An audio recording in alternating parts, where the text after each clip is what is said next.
it. And I want to welcome all the participants. Let me open this box here. Yeah, welcome all the participants. And I'm sure we'll have more joining soon. So we'll go ahead and call this meeting to order, and we'll go to our city clerk, Mary Lavelle, for the roll call. Good evening, Mayor and Council. Councilmember Fan. Present. Councilmember Montano. Here. Councilmember Dominguez. Here. Vice Mayor Nunez. Present. And Mayor Tran. I am here. All five. Awesome. Thank you very much, Mary. And from here, we'll adjourn to closed session. We'll check in with our city attorney, Christopher Diaz, for anything before we go to closed session. Thank you, Mayor. Just wanted to note for the council and the public, we are adjourning into closed session for the two items listed on your closed session agenda. One is conference with labor negotiators for the Milpitas Police Officers Association. And the second item is conference with real property negotiator regarding two parcels along Main Street. Thank you. Thank you very much. All right. So, And just to clarify, Mayor and Council, there should be a second Zoom link, which was emailed out earlier today. But if you do not have that, I can send it to you, or just resend the email. And if you want to check your Milpitas email account, that would be the best way to locate it. But we're going to go to that Zoom link for closed session.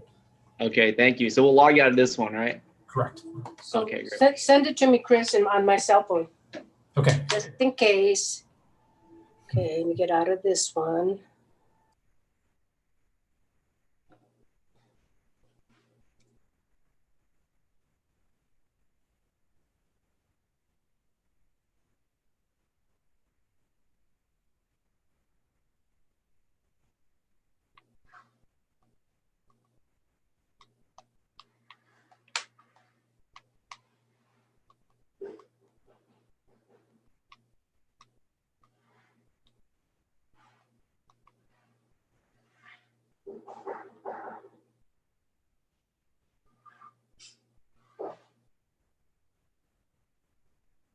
Okay.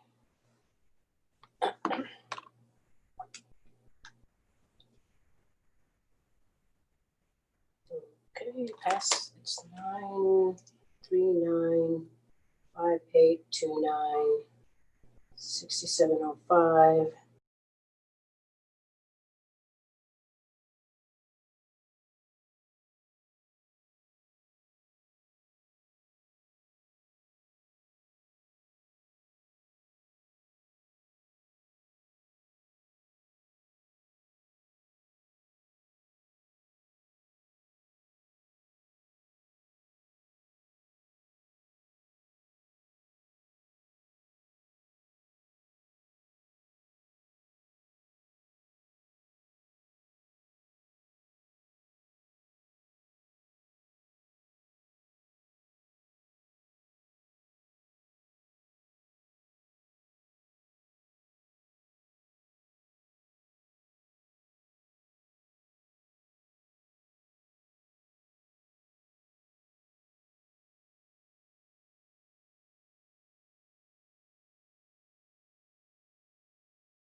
Okay, great. Looks like we are awaiting maybe one or two other people. And then we'll get started.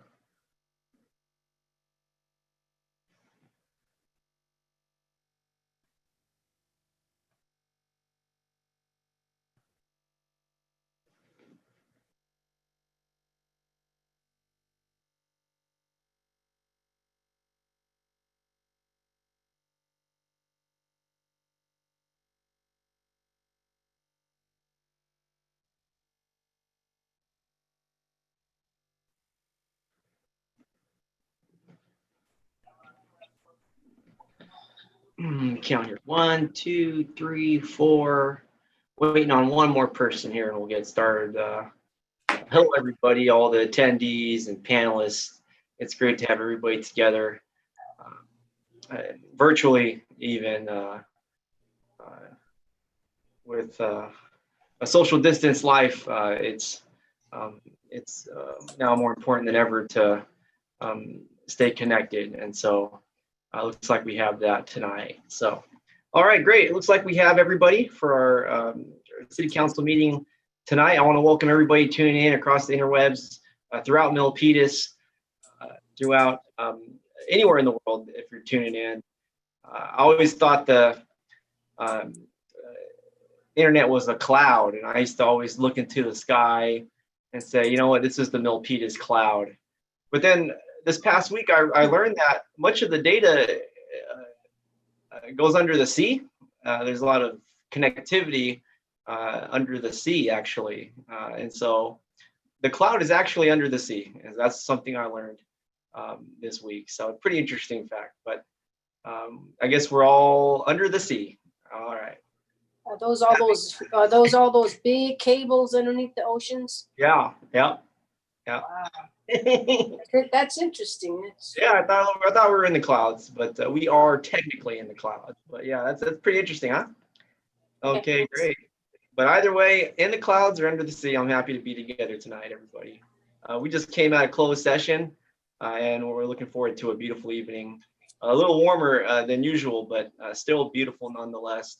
And let us also be thankful for all the firefighters, public safety folks that are in the hills tonight as well. It's slightly different in the skies across Milpitas, but we send our best, and let's maybe dedicate tonight's meeting to those public safety folks that are battling the fires out in the extreme elements. Okay, back to the meeting. Closed session announcements, Chris. Thank you, Mayor. I just wanted to know for the council and the public that there was nothing that we need to legally report out of closed session this evening, but there was direction given to staff, and council and the public will see some items in future open session agendas for council to approve some additional items that will be coming forward. So thank you. Thank you very much, Chris. And next up is the Pledge of Allegiance, and I'll ask everybody wherever you are to stand, and we'll do the pledge.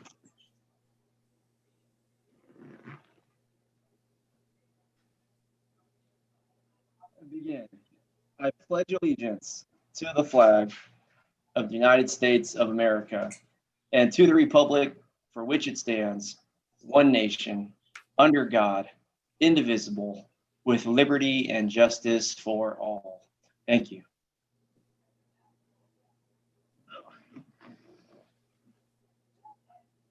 Okay.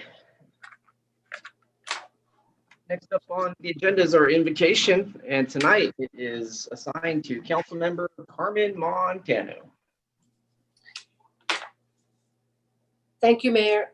So I thought it was fitting to do the invocation to a woman, American woman, part of our American history, Susan B. Anthony. It's a poem, so I'll read it. On the long, hard road in the fight to be free, no woman worked harder than Susan Anthony. She lived in a time when most men said, there's nothing important inside a woman's head. So women set out to prove that this was wrong. There was lots of work to do. The journey was quite long. Even lots of women didn't want equality, wanted things to stay the same for eternity. But Susan B. Anthony and many others with her worked without rest, spring, summer, fall, and winter, talking to women, explaining what was fair, teaching them to stand up, urging them to care. Full equality isn't here just yet, but the work that Susan B. Anthony did, we will never forget. Okay, thank you. Thank you very much, Councilmember Montano. Next up is our presentation, a portion of the evening, and it is really matched with Councilor Montano's invocation. We are going to proclaim Women's Equality Day on August the 18th here this evening. I will pull up the proclamation here on my iPad.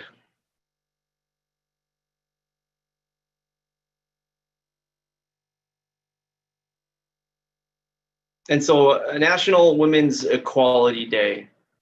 Today marks the 100th anniversary of the ratification of the 19th Amendment, which after its adoption on August the 26th, extended voting rights to women. To remind us of the struggles of women in the past, present, and future, Congress designated August 26th as Women's Equality Day in 1971. Here in Milpitas, we are proud to recognize the contributions of women as community leaders, elected officials, business owners, teachers, parents, healthcare and frontline workers, and other very important roles in our community. Women are receiving college degrees in higher numbers than men, and earlier this year became the majority of the workforce here in the United States. More than half of women are the primary or sole breadwinner of their families. And women are more likely than men to donate their time and money to charitable causes. The importance of the paid and unpaid work that women do to support our families, our community, and our economy cannot be overstated. While Women's Equality Day is an important date marking progress for women, it doesn't indicate the end of the journey for equality. Women of color who marched alongside white women for the right to vote did not receive the right to vote themselves until the Voting Rights Act of 1965 due to ongoing racial discrimination. So as we celebrate the progress that has been made for women, we must also recommit to ensuring equality for all women of every race, religion, sexual identity, orientation, age, immigration, and social economic status. I call on all Milpitians to join me in celebrating the Centennial Women's Equality Day and making 2020 an example of equity, progress, and the best of Milpitas. Therefore, I, Rich Tran, proclaim for clarification August 26th of this year as Women's Equality Day.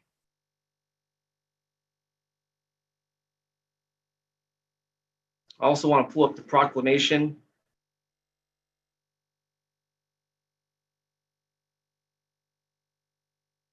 And I'll read it as stated. The City of Milpitas Proclamation for National Women's Equality Day. Whereas in 1971, Congress designated August 26th as Women's Equality Day to serve as a symbol of the ongoing fight for equal rights. And whereas August 26th marks a turning point in history of the struggle for equal treatment of women and women's rights, marking the date on which women in America were awarded the right to vote. And whereas women are fighting every day to end violence towards women and against sexual discrimination and stereotyping that still occurs. And whereas women of all races, religions, economic backgrounds, and identities have come together to guarantee that equal rights are available to all citizens equally.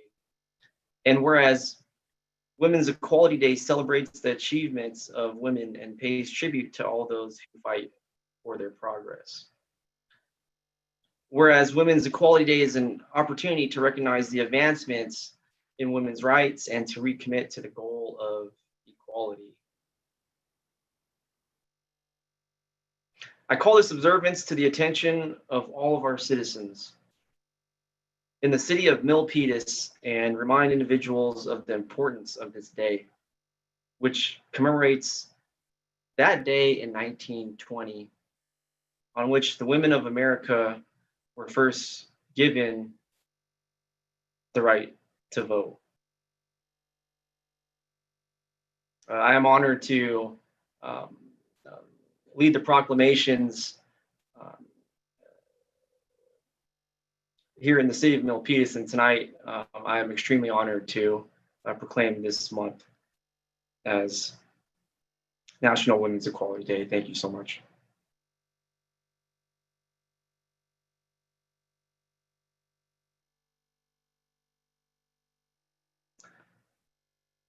Next up is the public forum.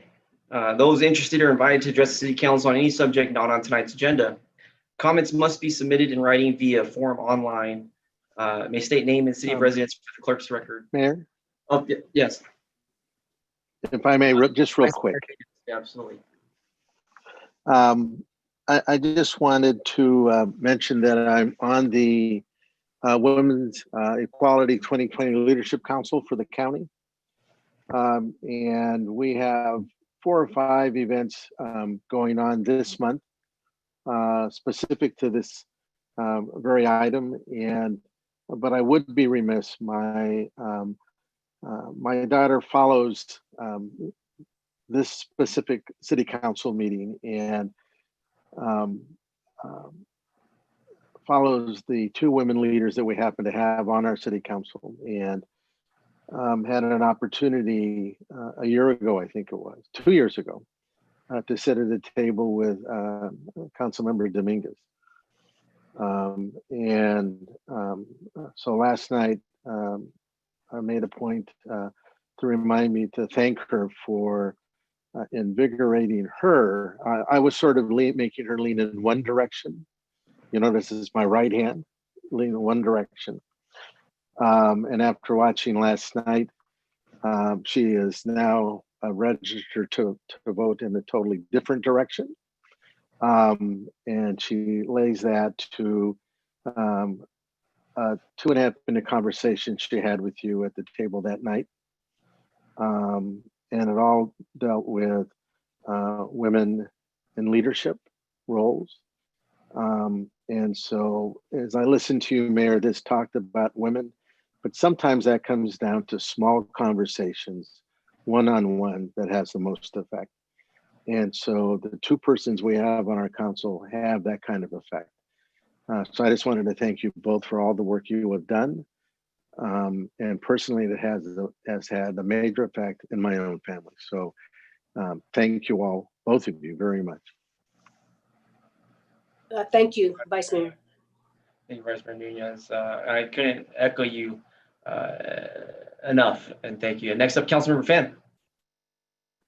Yeah, I also want to echo Vice Mayor Nunez's comments and also add on that we have tremendous women on our city staff that I want to recognize as well. They are the backbone of this city, and you know, we're really truly appreciative of all you do. Thank you all, and again, thank you to my colleagues, my very powerful female colleagues who continue to inspire me to this day. Thank you very much, Councilmember Fan, and I want to follow up and Thank you, Fan. Thank you, Councilmember Fan.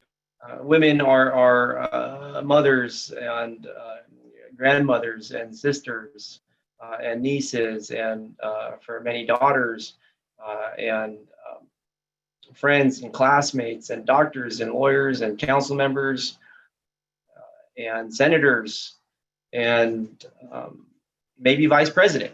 And so we want to really express, and I want to really express the integral role of women in our lives, and there would be no life without women. And so thank you so much. Councilmember Dominguez. Thank you very much, Mayor. Let me go ahead and lower my hand before I forget. First and foremost, I do want to thank both Vice Mayor Bob Nunez as well as Councilmember Anthony Fan for your kind words. And I would be remiss if I did not acknowledge the work that Councilmember Carmen Montano has made in order for women like me to have this opportunity to serve on this council. I think it's really important that as women, we support other women, particularly women of color. I think that we, after today, we celebrate 100 years, but if we really look at what is happening around the world around us, that may not feel like a celebration to many because the struggle still continues. So I do thank both of you for the acknowledgement, not only as a member, because it's hard. We, Councilmember Montano and myself, I believe are probably one of the few Latinas that have made it to a position of leadership and in power. And it's through the work of warriors before me, like Councilmember Montano, that I know I've learned and I've grown. And I think it's important that our male allies recognize that. So today I want to thank both you, Vice Mayor Bob Nunez and Councilmember Anthony Fan for recognizing the work that not only Councilmember Montano and I do on this council and the love that we have for Milpitas, but also for recognizing the work that our staff do every single day to move the needle forward for all women, not only in Milpitas, but in our region. So thank you from the bottom of my heart. Please know your words are deeply appreciated and valued. Thank you. Thank you very much. What a great honor to proclaim this proclamation of Women's Equality Day. Thank you very much. So thank you. Can I say thank you to, I got my hand raised. So thank you so much, Councilmember Dominguez. Yeah, it is a rarity in that two women, Latina women on the city council are able to share thoughts and ideas to put our perspectives on the city council when we make those hard decisions. And so I appreciate those kind words. Just a little bit, I was also, when I was looking for a poem about great women, I've seen many from different nationalities, but because we are, because well, the one that I wanted was in Spanish, and I said, well, I can't translate it. So, but there are many great women with so many. I mean, they're intelligent. I mean, so much intelligence that I wanted to share. But I think, but with Susan B. Anthony, that she was amazing, and I think it was fitting for me to say that. And she's an inspiration to all women to always fight for what's right. Thank you, Councilmember Dominguez. Awesome. I feel love. Thank you so much. Moving on here to public forum. Those interested are invited to address City Council on any subject not on tonight's agenda. Comments must be submitted in writing via form online. May state name and city of residence for the clerk's record, and limit spoken remarks to 3 minutes or less tonight. Looking at the agenda, and I think we got room. I want to make sure folks are able to contribute. As an item not listed on the agenda, no response is required from city staff or the council, and no action can be taken. Council may instruct the city manager to place the item on a future meeting agenda. Virtual public comments may be submitted on a form from the city website per usual. And so I'll look to our city clerk, Mary Lavelle, for any public comments for the forum. Thank you, Mayor. Shall there be a particular time limit on the comments? I'd like you to know there's more than 35 comments so far. Are there more than 35? Okay, great. Well, because of that, I'll take that into consideration. We'll do 1 minute per comment. Thank you. Okay. I'd like to let you know I have a helper this evening. So after 10 or 15, or when I feel I need a break, I'll turn to the other reader. All Great, right. thank you.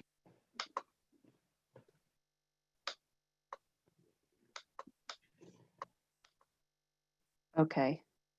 Your first comment this evening is from Adrian Alvarez, 321 Washington Drive. Hello, being a Milpitas resident for over 20 years and a father to a daughter, it's hard to hear that the Russell softball fields are potentially being eliminated. What will happen to girls softball? Where will they go? The boys and baseball all seem to have one place where all players are at the same location, sports complex. What about the girls? The girls need to have a similar location. There is no way you can have games at numerous fields. Families with multiple girls can't be split because it would be impossible for a parent to be at multiple fields if the girls play at the same time. Then for any rec league, the snack shack is a major financial help, and having no snack shack and/or players and families spread out throughout Milpitas will diminish any sort of income that could potentially come and help the league survive. Not having a centralized location with 4 to 5 softball fields with a snack shack and storage will truly cripple and most likely kill any softball league. If Russell is no longer an option with its current setup, these girls will need the same setup. All right. Next comment comes from Tina Ortiz, Dixon Landing. First and foremost, I want to thank Mayor Tran, Vice Mayor Nunez, and Councilwomen Montano and Dominguez for speaking so eloquently about softball and what it means for the young ladies of the community. Everything you spoke at last council meeting represented exactly how we feel as an organization and some of the concerns we have with having to move locations. After meeting with MNV PAL Softball Board, we came up with a list of essential requirements for a new softball complex. Number 1, 5 regulation fields with bleacher seating that can accommodate a 175 to 225 foot fence line in one location to be able to accommodate each division in our organization, i.e. minis and some other groups, including high school prep. Number 2, a snack shack that is equivalent to what we have now, roughly 20 feet by 65 feet. Number 3, handicap accessible bathrooms that have plenty of stalls for girls to use without waiting. There are some other items there, but the 1 minute is reached. Next comment comes from Kaylin Kunanen, 843 Dianza Court. My name is Kaylin. I'm a 7th grader at TRMS. I play softball in Milpitas for 6 years. I tried to get softball teams for both middle schools. I now play softball year round, so for me, softball is life. Softball in Milpitas introduced me to my best friends who all go to different schools. Is community. I see softball sisters and their families all over Milpitas, like at the grocery store, parks, eating at Big Bear Diner and Las Vegas Taqueria. Although I now play travel softball, I still attend Milpitas games to cheer on my softball sisters and the little sisters. When I see them at softball field, they still recognize me and greet and hug me as if no time has passed. Is family. My younger sister also met her best friends through softball. We are all now very close and attend each other's birthday parties and sleep over each other's houses. Is past, present, and future. My stepdad grew up in Milpitas and played Milpitas sports. While I played softball in Milpitas, my stepdad learned he also grew up with lots of other softball parents. Okay, that's 1 minute. I'll turn to the next one. Next comment is from Jasmine Edwards, 167 North Park, Victoria. Hello, I am currently a junior at West Valley playing softball there. I am also MHS alumni and assistant coach with the Milpitas Monsters. I also help our local rec league run player clinics and umpire clinics. The umpires are made up of all female staff, mostly college and high school players. When I heard that the Roger Yee fields were going away, I thought, how could this happen? I have very fond memories of all the great experiences I had playing at those fields. This is where I found my passion for the game. I made so many memories and enjoy helping the new girls that are coming into the league. I've learned the importance of volunteering and how it impacts my community. We've hosted tournaments there and helped with the annual softball toy drive there. When I played at Russell, we had 6 fields, and then they built the new college extension. Now I'm hearing we won't have any. I'm hoping that there is a plan for new fields because there are a lot of families that may be affected. Thank you.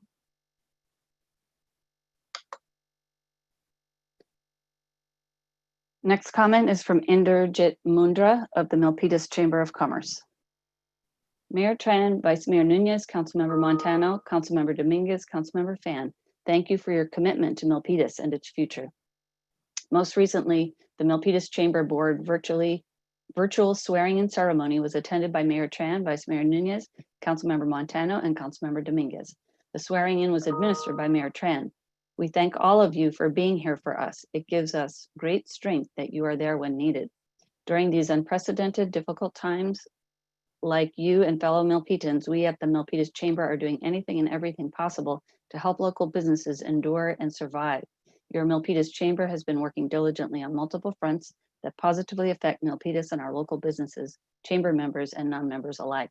Early this year, the chamber had installed a completely new website, milpitaschamber.com, that makes it easier for locals and visitors to find out more about Milpitas and find our local businesses. The site was sponsored by Summit Point Golf and Poppy Bank.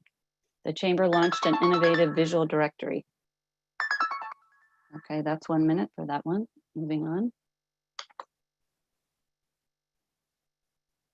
Your next comment is from Andre Bettner, 1332 Admire Court, Milpitas. Kids who play youth sports have higher self-esteem, stronger connections with their school, better peer relationships, and fewer behavioral problems. The discipline and training needed to participate in sports helps to develop successful adults. Athletes learn the importance of teamwork and of following leadership. My children played youth softball at Russell Middle Girls softball fields, and I've coached many girls there. We just can't take the only girls softball facility in Milpitas from our kids. We have great youth baseball, football, and soccer fields. It's our jobs to support our female sports just as much as we can do any other sport. As head girls JV softball coach at Milpitas High School, I stand behind any and all efforts to keep our girls softball fields. Thank you, Coach Andre Bettner. Yeah, we know Coach Andre. Okay, thank you. Carry on here. Okay, your next comment is from Robert Young, 1866 North Park, Victoria Drive.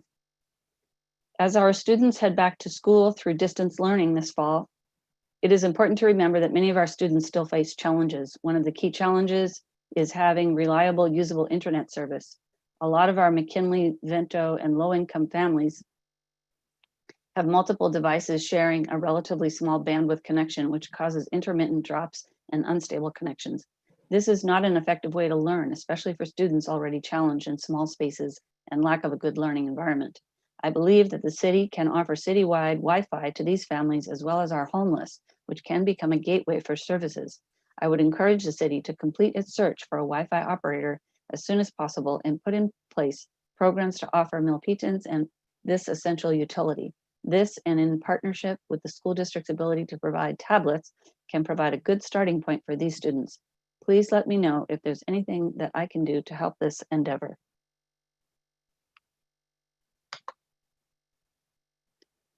Your next comment is from Anna Rodriguez of Martil Way. Women's sports has never had a bigger impact on young girls like it does today. Through the years, softball in Milpitas has survived with the endless and dedicated support of parents, some generous donors to get us by, and the hard work of volunteers, staff, and board members. It is true when they say, quote, "It takes a village," unquote. And we all do it for every girl who wants the opportunity to play a sport they so deeply love. Even though the sport has been around for generations of players, softball has never had a true home here in Milpitas. Thomas Russell has been our borrowed home for so long, and although grateful, I'm baffled as to why softball has never been given the same consideration as baseball. Let's not send our girls the wrong message. When you get a firsthand look of what it takes to successfully run a league, the last thing you should worry about is losing your fields, home. The longevity of the sport in Milpitas should be proof enough that softball is well alive and here to stay. Milpitas Pal Softball deserves a home to call their own, a field beautiful enough to inspire players to give their best. That's 1 minute. Go to the next comment. The next comment is on an agenda item, so we'll save that until that item. Great, thank you. Next one, same thing as for a future item. Okay, now, next comment you have is from Malcolm Smith. To date, the African American communities of Milpitas have yet to receive an apology from Carmen Montano for her tone-deaf and quite frankly racist comments regarding activists against police brutality. It is beyond my belief that she remains unmoved by her shameful actions. It is time that she resigns. There is no room for racism in Milpitas. Next comment from Elena Gill, 250 Boulder Street. Regarding our softball fields, I would like to request that we keep all fields in one location. Families that have multiple girls playing will have difficulties in scheduling, and the ability to host tournaments and other activities will not be possible. Next comment from Jamal Carter. I am a descendant of slaves. My grandfather marched alongside Dr. King. My family has been fighting the social injustice of white power for over half a century. I am not a thug, nor am I a hoodlum. I am a man, a black man, a man nonetheless. And while Carmen Montano is busy writing poetry, Black men and women are still being profiled and beaten by white America.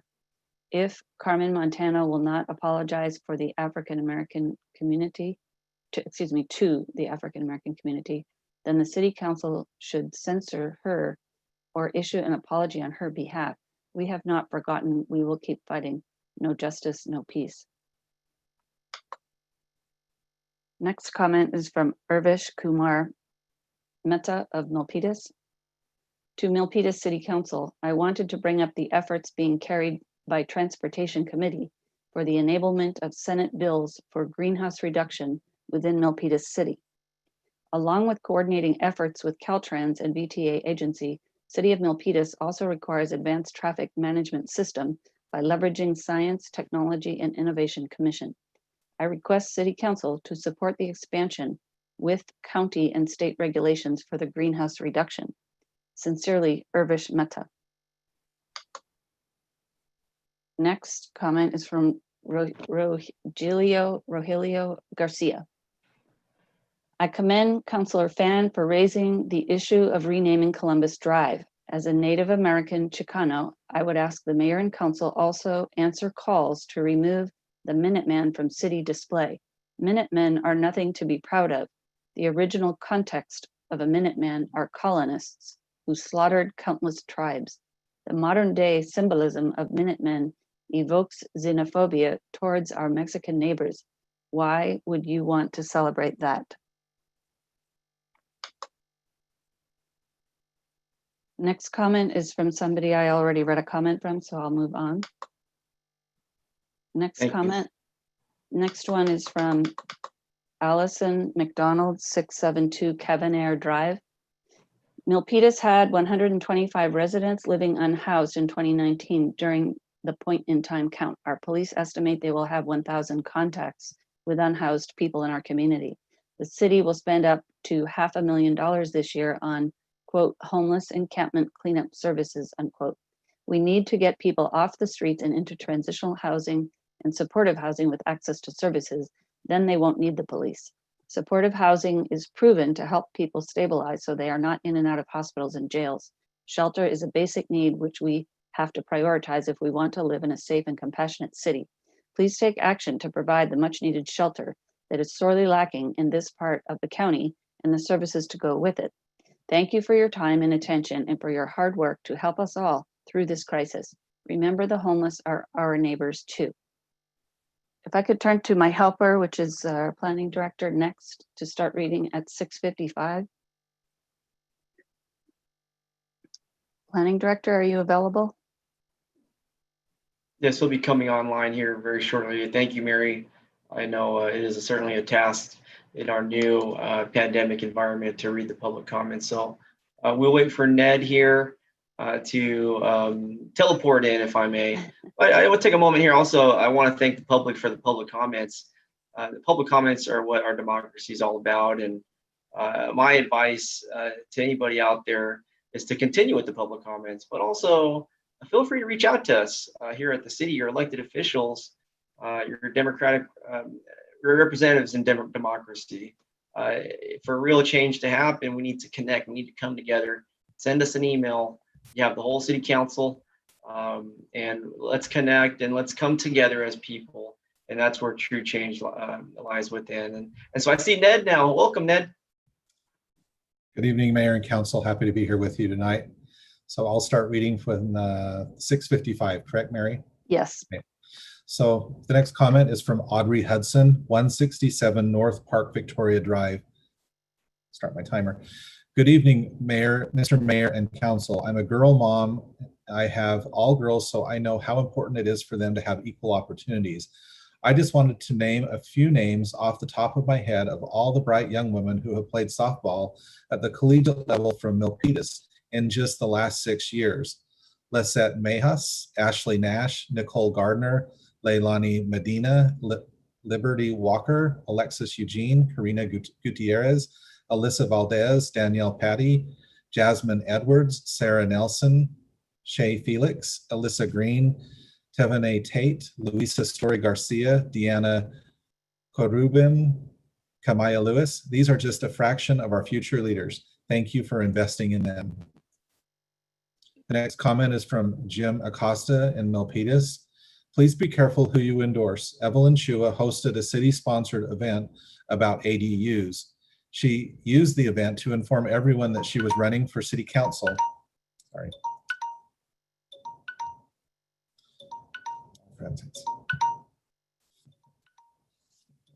Sorry. Hello.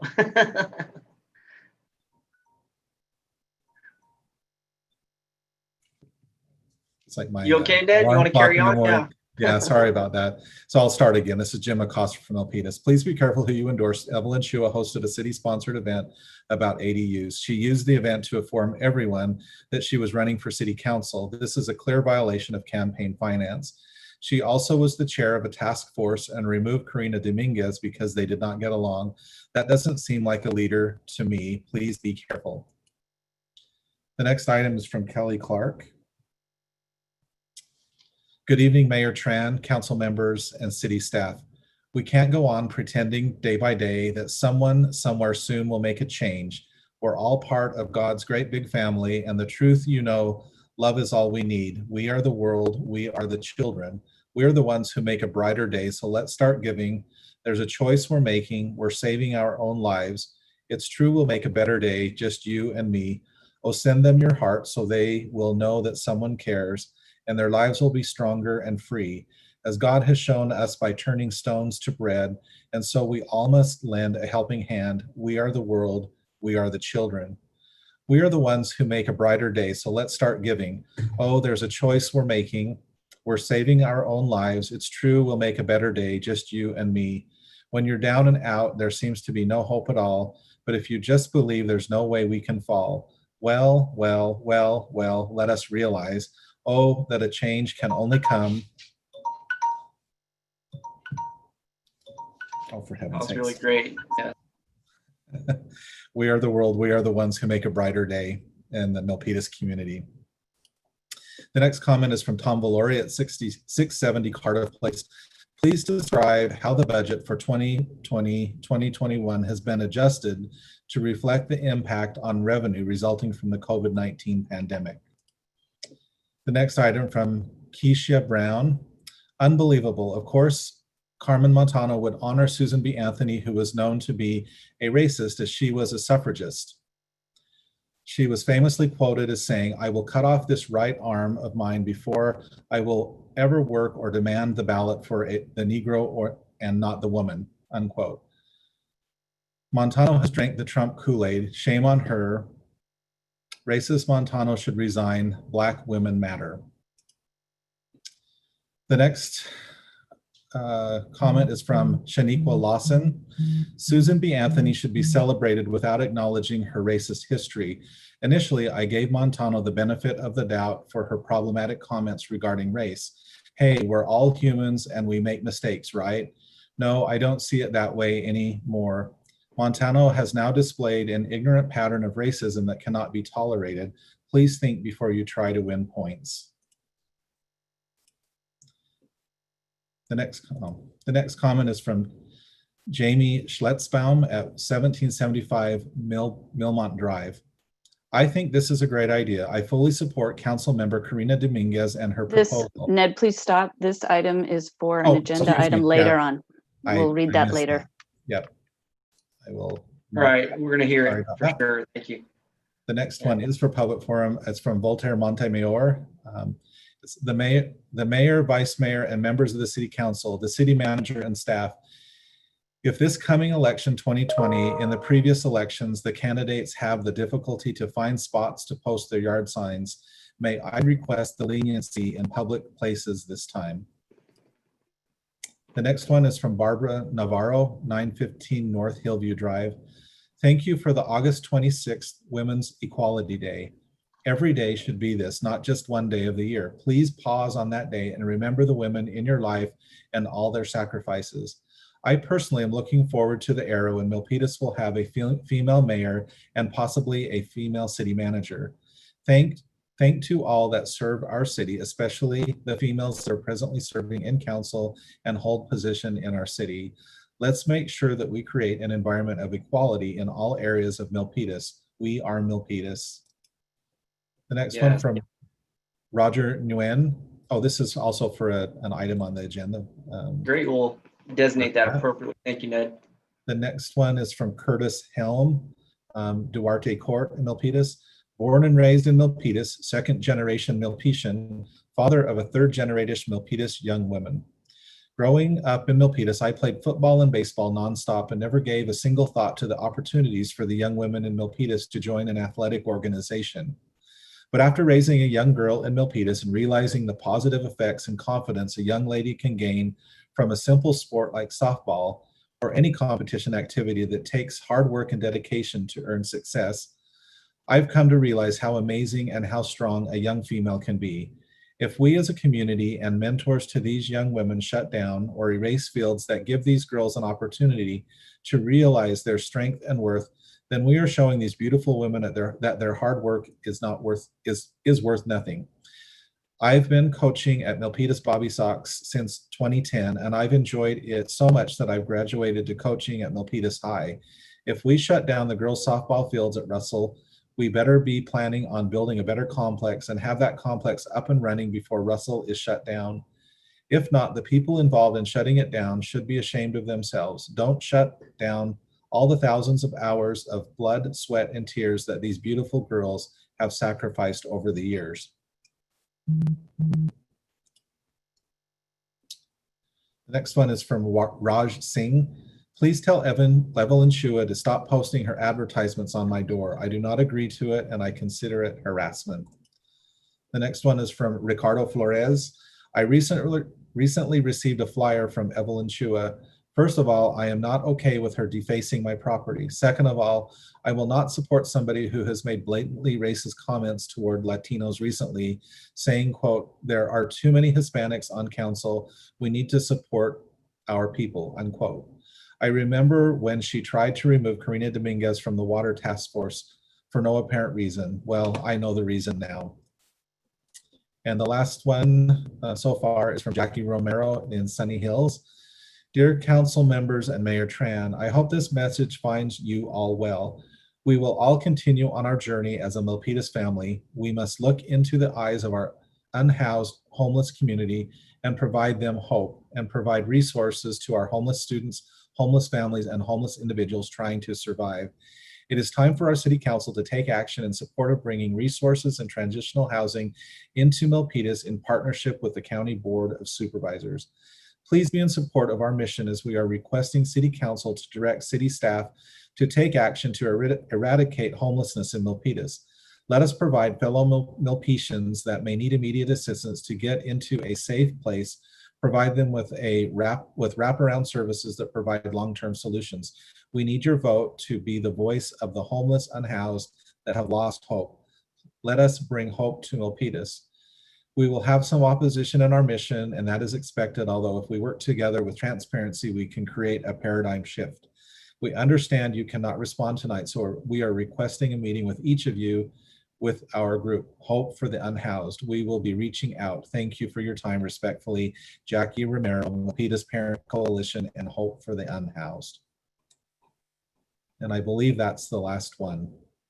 Thank you very much, Ned and Mary, and that concludes the comments for the public forum. I want to thank everybody. That's the conclusion of that public forum. And I just want to represent right now the last comment by one of our community members, and they use the word eradicate for our homeless community, our unsheltered folks. And I completely disagree. We're not going to these are people. And so that is not the right word to use. And so I know a lot of folks are watching right now at home, as you can tell by the public comments. And I want to stand for people right now. We will not be eradicating our community. We will stand by our human race, our community, our people, and we will support them in every way that we can. I'm not going to speak too much. I know there's a lot to talk about. I'm going to keep it very short due to this not being agendized tonight, but I do want to give a shout out to Coach Andre, Curtis, you know what's up, Elena. I think the city council has demonstrated in the last meeting, in that public meeting, which is, you can watch the film, we are supporting our softball young ladies 100% as much as possible, taking it to the limit. So to see all these comments come in, I know it's very serious when I hear these names during our meeting, and we're going to continue to support our young ladies and really put everything all in to ensure that there's no a break in the playing field. And we are actually meeting in the very near future. There's email going around between our city and the school district to ensure that we are taking care of the ladies, and that we are. And so shout out to everybody in Milpitas with the softball community. We got your back. I have no further comments on the public comments due to the Brown Act, but I just wanted to get that out there. I'm gonna go to the Vice Mayor, Bob Nunez. I was just getting ready for the announcements of future agenda items. I thought we were moving to that. Okay, great. Thank you for that. One more thing, I'm sorry. As we approach,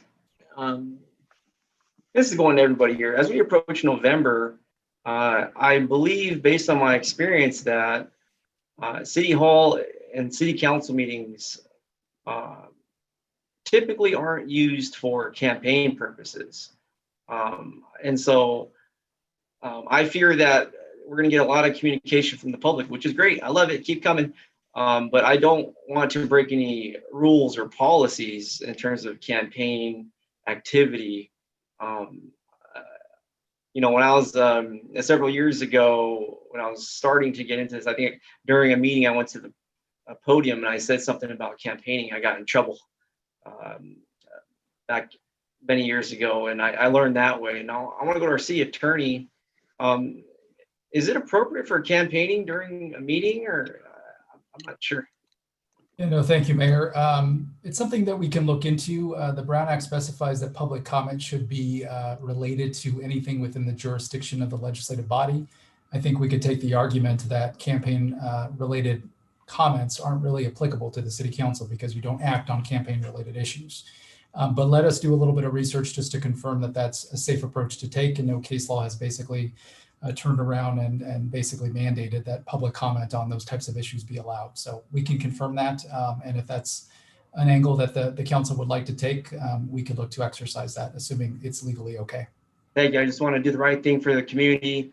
If a person out there has a million yard signs or a million, whatever they do to do what they want, I want to make sure that we're not getting a million comments on a given night campaigning. And so I want to keep our city business separate and clear and focused on the business of our community appropriately. So just want to put that out there. But I do see other virtual hands as we approach the announcements portion. And I guess we've landed to this portion of the meeting. And so we're going to go down with the virtual hands. If you got your virtual hand up, we're going to recognize you, you know it. But the first one I see here, Vice Mayor Nunez, please.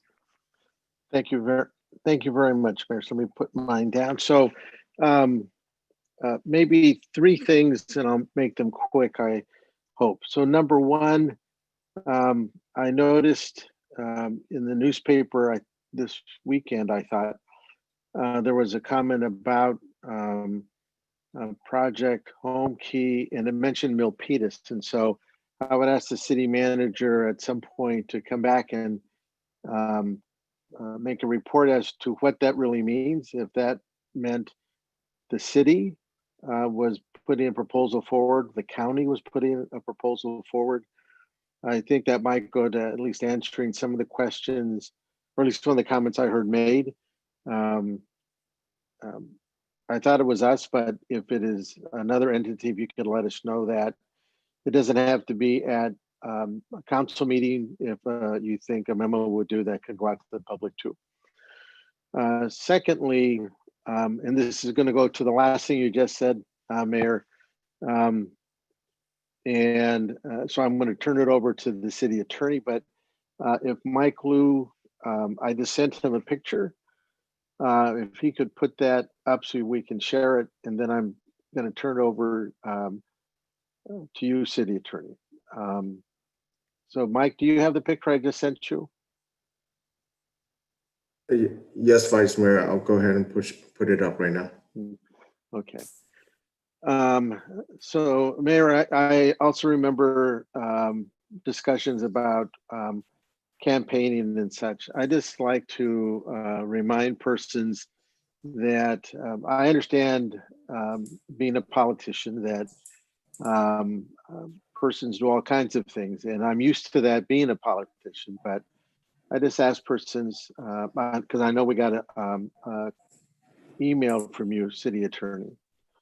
I don't know if other candidates got that or candidates got that, but I think it might be worthwhile because I'm looking for the picture, mostly because this picture is 2 years old. I believe it puts in jeopardy an organization's 501c3. It puts in jeopardy an employee that was in uniform. And I'm certainly not going to support someone that is running for the same office as me. But this is from someone's website. More importantly than me, it is the last person you will see there, who is our deputy chief in uniform. And the person in the middle who we're there honoring, I don't want to do anything that's going to jeopardize the 501c3 that they have. I'm going to chalk this up to just not understanding the rules, but I thought I saw an email from you, city attorney, and I'm just thinking, is it appropriate to share that with other candidates or not? No, thank you, council member. I'll respond briefly to the comment, but I don't want us to get too far off of our path in terms of the agenda. So I want to make sure we're staying Brown Act compliant. But yes, there was a memo that I did make public for staff, mostly the department heads, to share with their staff within each department, and then also with the city council, just to make sure everyone's aware of the rules. But generally, yes, there are prohibitions in state law about using public resources for campaign relating purposes. And I'm more than happy to share that memo because it is a public memo with everybody who may need to have that information. So I'm happy to make sure that that gets out there. And that's all I was asking for that. So thank you for that. And thank you, Mike, for putting that up. So now the one I wanted to talk about, since for the last 3 or 4 weeks, I've been getting questions, as probably many of you have, with regard to the budget, and especially with Walter being able to really very specifically talk about where we're at, almost on a bi-weekly basis. And I think it's an opportune time now to talk about developing a resolution at our next meeting that's going to talk about specifically what steps are we going to start taking. Everything I keep reading is things are getting worse, not better. That the dollars that cities that have other avenues of receiving funds, San Jose, Santa Clara, are seeing those all dry up.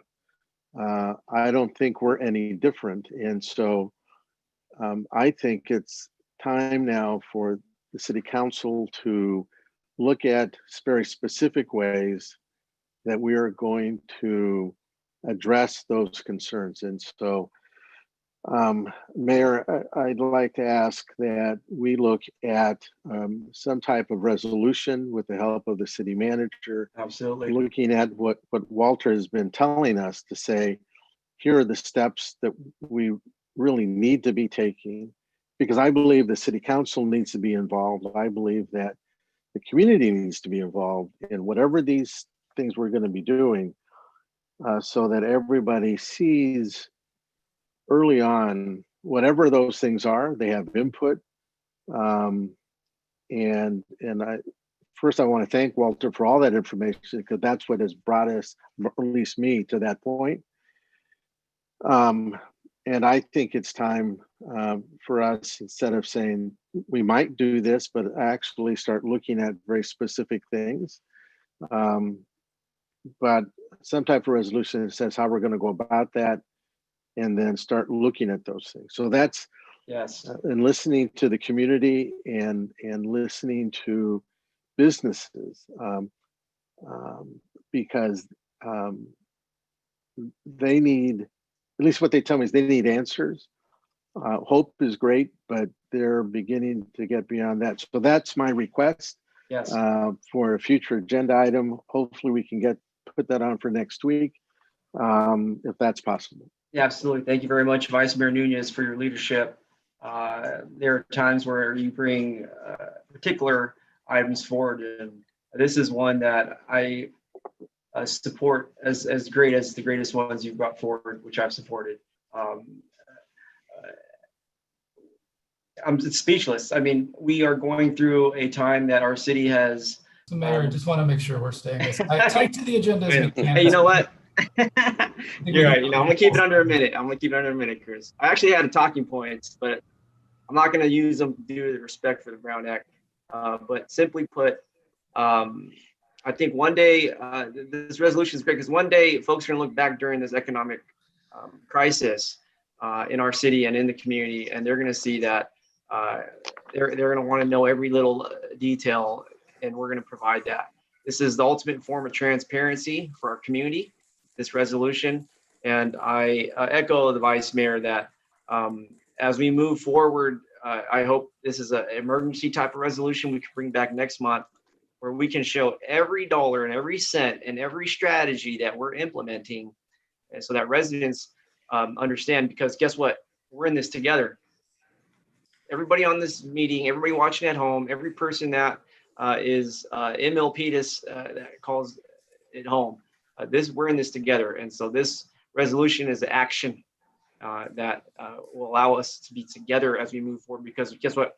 We're not going to be able to move forward unless we're together. And so thank you very much, Vice Mayor, and I look forward to Walter. I hope and to look forward to Walter bringing forward. I mean, probably one of the most important pieces of work in his career and in our lives, so that we can be transparent. Thank you. Thank you, Vice Mayor. I'm gonna go, and so I want to go to the Vice Mayor. If the Vice Mayor wants to call for support here to move this forward. So I would like to. I just think that's what I. So that's, I don't know if that's, I'm asking for the question. Oh, there's Walter. I'm not sure. Yeah. I think Walter, you're fine, right? Okay. Yeah, I think you heard us. So. Okay, so I guess we're calling for a question. Chris, did you want a roll call or a motion? Or yeah, I think that's how we've done in the past. Just go down the row and say yes or no. So yes would mean you are interested in seeing this item at a future meeting, and I think if September Vice Mayor has indicated next meeting or shortly thereafter. So yes would indicate you are in favor, a no would indicate you are not interested in seeing that come forward. So we'll start at the end. Councilmember Fan. Yes. Councilmember Montano. Yes. Councilmember Dominguez. Yeah. Vice Mayor Nunez. Yes. And Mayor Tran. Yes. 4 yeses, 1 no. Is it 4-1? You said. That is my understanding. So it will come forward. Okay. Oh, I just wanted to. Okay. Well, you know, I'm appreciative of this, and I know that we'll be leaders in this county taking this action. So that's very exciting. Thank you very much, Vice Mayor. And we will go next up to Councilmember Fan.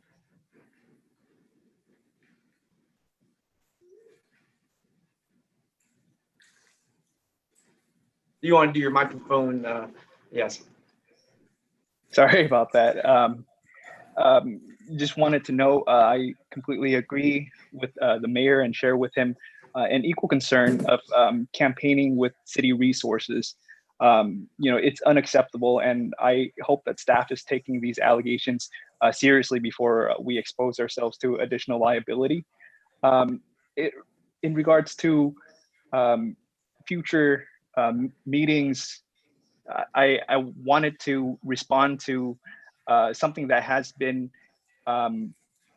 in the public comments for the past few meetings. Out of respect for the community, I wanted to ask that when we bring back an update on city branding, Steve, because I know that we approved that city branding, if we can include a discussion on the Minuteman as the city's image, because this is there's been calls from the community to address this, and I just wanted to address it.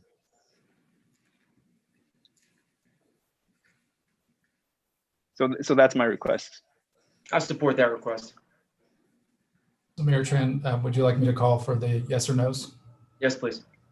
So yes would be indicating that you are interested in seeing the Minuteman as a topic when city branding comes back, and Councilmember Fan, correct me if that's incorrect. A no would mean you're not interested in hearing about the Minuteman and the branding issue. But we'll start at the end. Councilmember Fan? Aye. Councilmember Montano? Aye. Councilmember Dominguez? Aye. Vice Mayor Nunez? Aye. And Mayor Tran? Aye. So I hear 5 in Thanks, the everyone. Fantastic. Okay, Councilmember Fan, thank you very much. Next up, Councilmember Dominguez. Thank you very much, Mayor. My request for the council is to really give some direction following some of the comments that the Vice Mayor has made. I definitely echo the sentiment of being a sitting member, and I will be honest, I just don't feel like we have the clarity of where we're moving in this challenging COVID era. And I do believe it's because it's come so last minute. So I love the new ideas that everyone has, but I want to be very mindful that we are in the middle of a pandemic, and that as we put new ideas forward, we also need to talk about staff time. And I say that from a very humble place, because as many of you know, I work for a different city, and it's becoming it's hard when things keep adding up, but we're not taking things out. And what's going to end up happening is staff is going to burn out. And that's not what I want to see. Not saying that the ideas can't continue. I just feel like we're in a middle of an emergency. And I have been approached by many Milpitians, our citizens, who have asked me what are the top 3 goals of this council for the next 6 months. And it's unfortunately something that I just don't feel like we would all answer the same. And so I think that it's in the best interest for the city as following the resolution, but also maybe just having a conversation among ourselves of what are we all going to commit to and what are we focusing on. And it has to be a little bit more detailed, I believe, than just COVID response, right? I think that the resolution would be a great marriage, but I also feel that we could do specific goals. So Vice Mayor, I don't know, again, I know we took the vote, but is this something, City Attorney, that we could just add to that same work? Or is this something that we would have to ask for an additional request for it to come back? Because I kind of see that overlapping. Yeah, no, thank you, Councilmember Dominguez. I'll answer your question, but I do want to go back to Vice Mayor Nunez's the yes or no's and just confirm that we did have 1 no. And Councilmember Dominguez, I thought you were the no, but I could have been mistaken. No, I was a yes. Okay, thank you. I was wondering too when you said 4-1. I was like, who was the one? Yeah, no, I was a yes. I need to turn my speaker up a little bit. But yes, so but that thank one. you for asking. So we have it clarified now. Fantastic. Yeah. 5 in the affirmative. Yes, there's our Yes. city clerk. Was text messaging me wondering. City clerk's so. like the referee, respectfully, the official. Yes. But then to answer Councilmember Dominguez's question, I think you could propose anything you want. So if it was an addition to what Vice Mayor Nunez said, or if it's a separate item, totally at your discretion, and then we could see if there's support. Okay, so I guess the request would be, I would like to have a meeting with staff and council to address the top 3 concerns that the city of Milpitas will be addressing and making a commitment for resources in the next 6 months, at least through to really clarify where our goals and where we're going to put staff time in. I think that we need to make it really clear, and the citizens of Milpitans have expressed that they're not too clear in it. And things have changed since our priority session. So I think it's really important to have that conversation, and it can't happen in a council meeting because it would just take too much time. I hope that I could get your consideration and approval for this request. Thank you. So a yes vote from the council would be you're interested in having the meeting with staff and coming up with the 3 concerns, as well as developing a resource list for those 3 concerns. A no vote would mean you're not interested in having staff meet with the council about those top 3 concerns for the city. We'll start at the end. Councilmember Chris, real quick. So I just want to follow the laws of the land. So the meeting would be with the city staff and the city council. Correct. And I think so that would be that'd be a special meeting. That's what I'm Yes, thinking. it could be considered a special session or a special meeting. So Yeah, go to our city manager. Don't we have a retreat scheduled coming up? We don't have a retreat scheduled yet. We do have a study session on your general plan coming up. Oh, okay, study session. Planning Commission, but I Okay. believe the suggestion would be for a retreat, which would be a special meeting of the council with staff. Okay, great. We go to the vice mayor. That would be great. And if Thank we you, can Mayor. clarify the Yeah, I think that timing, would be great. with the timing I heard within the next 6 months, is that for the retreat or the next 6 months of goals? To evaluate the next, just kind of to develop a road plan. I think the retreat is a great idea. I don't think we did one, and so that's why I feel a little lost. I know last year we did one, and it felt a little more comfortable because we were all saying the same thing. The community is letting me know that we're all saying different things, and so I think it's really important for us to align our goals and our objectives, because then we're going to be able to put a pathway that all of us are going to be working towards, especially in this emergency situation. So the request now is to have a retreat to review and develop a scope of work for the next 6 months and identify 3 goals that we are going to prioritize for the city of Milpitas as we go through COVID recovery and go through the endurance pain of what COVID-19 has brought. So, Vice Mayor, please.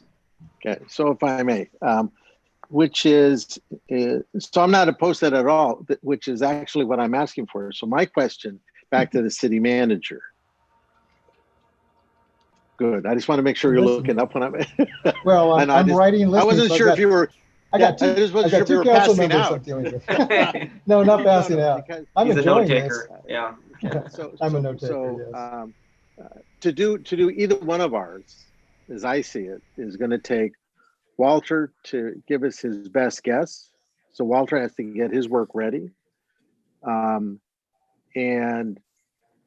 when I hear what you're saying, what the community has told you, I'm going by the survey you've put out already, and you've come back to us with,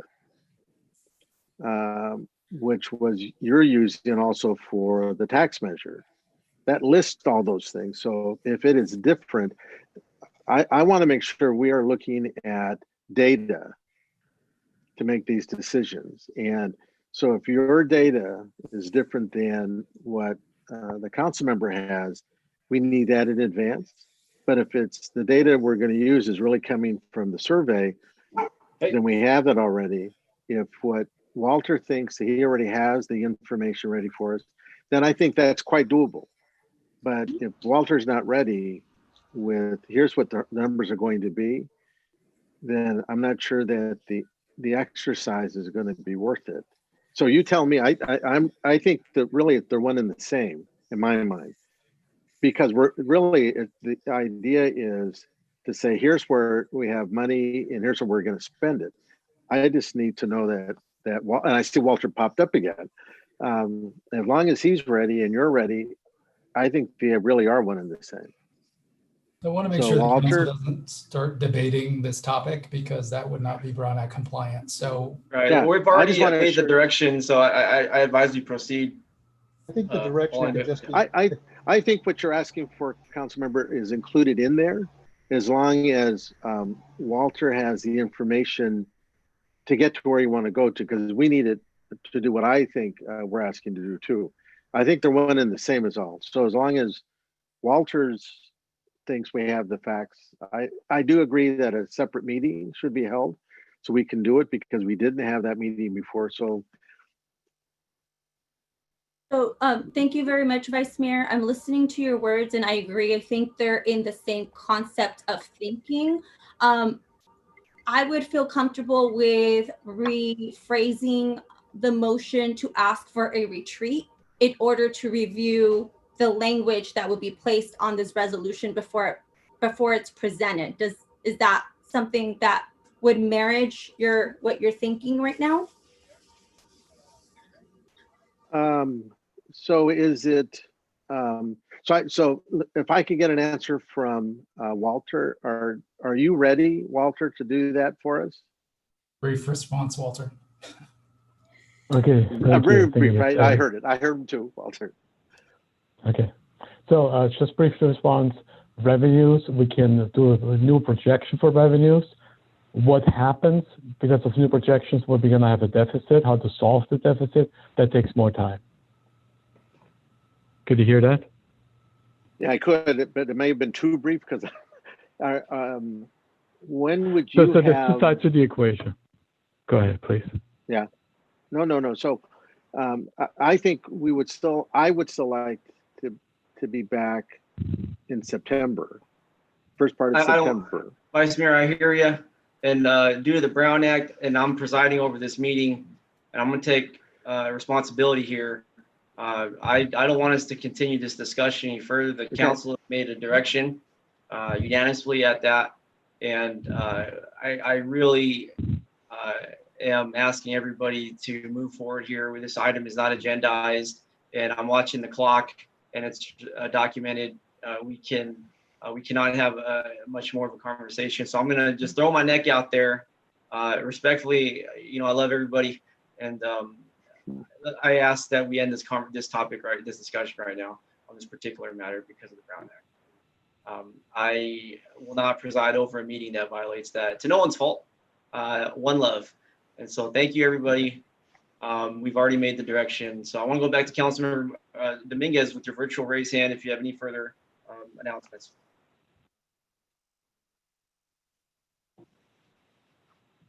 Thank you very much, Mayor Rich Tran. I would still like a roll call for my request. I think that it's a request and it does not violate the Brown Act to go down the row. Again, call the question to ask for the support of the council to bring back a meeting to discuss the next steps and address the priorities for the city of Milpitas with a due to COVID-19 and discuss the resolution that's going to be upon us due to the request of Vice Mayor Nunez. I'll make amendment to that to have this meeting prior to the end of the month. Is that are you asking for a friendly amendment? Yes. So move. That is Okay. fine. So we'll go down the line, Mayor. Councilmember Fan. Aye. Councilmember Montano. Aye. Councilmember Dominguez. Aye. Vice Mayor Nunez. Aye. And Mayor Tran. All right. Thank you very much. Thank you very much. And I want to offer the opportunity consistently. If that's it, then we'll move on to the next person, Councilmember Montano. Welcome. Okay, thank you, Mary Tran.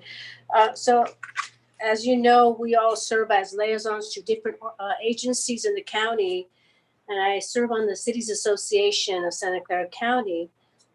They are doing a commitment, if you will. It's an ordinance. Well, actually, they're supporting it. They're not doing an ordinance, but the city of Mountain View has created an ordinance to cut the commute. It's called Cut the Commute. And I had asked staff during our subcommittee, our transportation subcommittee, to look into that. I'm not sure if any of them did, but I would like to propose that we also join that, cut the commute. It's basically to but to cut down the people that are driving single drivers on the road. And of course, that's to reduce our carbon footprint. So that's what I'm asking for the city council to bring that back, and then we can decide if we want to join that. Sounds good to me. Yeah, it's pretty simple, huh, Chris? Maybe kick it off for us, my friend. Thank you, Mayor Tran. Councilmember Fan, Nay. Councilmember Montano, Yes. Councilmember Dominguez, Aye. Vice Mayor Nunez, Yes. and Mayor Tran. Aye. It's 4 in the affirmative. Thank you very much. Okay, if that's it, Councilor Montano, yeah, that sounds it, huh? Okay. We lowered my hand here. All right. Hey, very productive portion of the meeting. I really feel like we're moving this city forward, each as leaders and together eventually. There's tremendous work and leadership by all of you, my colleagues. Thank you. I want to say thank you. And looking forward to putting in the work necessary during this time. Moving on to approval of agenda. Yeah, let me slow my tracks here. We are still in the announcements portion. Pardon me, my mistake. I would be remiss if I did not check in with our city manager, Steve McCarris. Thank you, Mayor Tran, Vice Mayor Nunez, members of the council. I do have some announcements tonight. First of all, I'd like to introduce our newest member of our executive leadership team. She's our new Human Resources Director, Jeannie Sears. Jeannie will function as the city's chief labor negotiator, and she'll be providing human relations support and policy guidance to the city departments, ensuring a safe work environment for all employees. Jeannie carries an extensive background in human resources, and I'm confident she'll be able to continue our tradition of not only recruiting top talent, but also creating the best workplace possible for our employees. So at this time, I'd like to ask Jeannie just to say a few words about herself and her choice in Milpitas. I'll ask folks to put their microphones on mute unless you're Janine. Hello, everyone. Hope you can hear me, Mayor, Vice Mayor, members of the council, and of course, all the members of the public and city staff. Thank you so much for this opportunity and very warm welcome. I am very excited to be working for the city of Milpitas.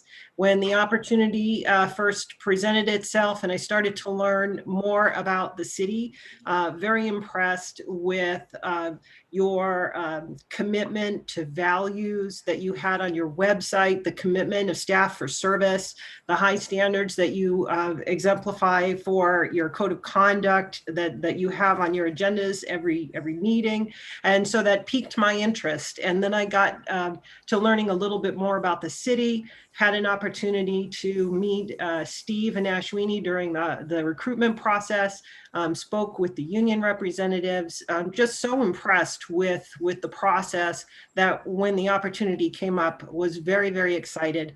And since then, I've had an opportunity to meet the department heads, speak further with the union representatives, and just continue to be impressed with the collaboration and the cooperative.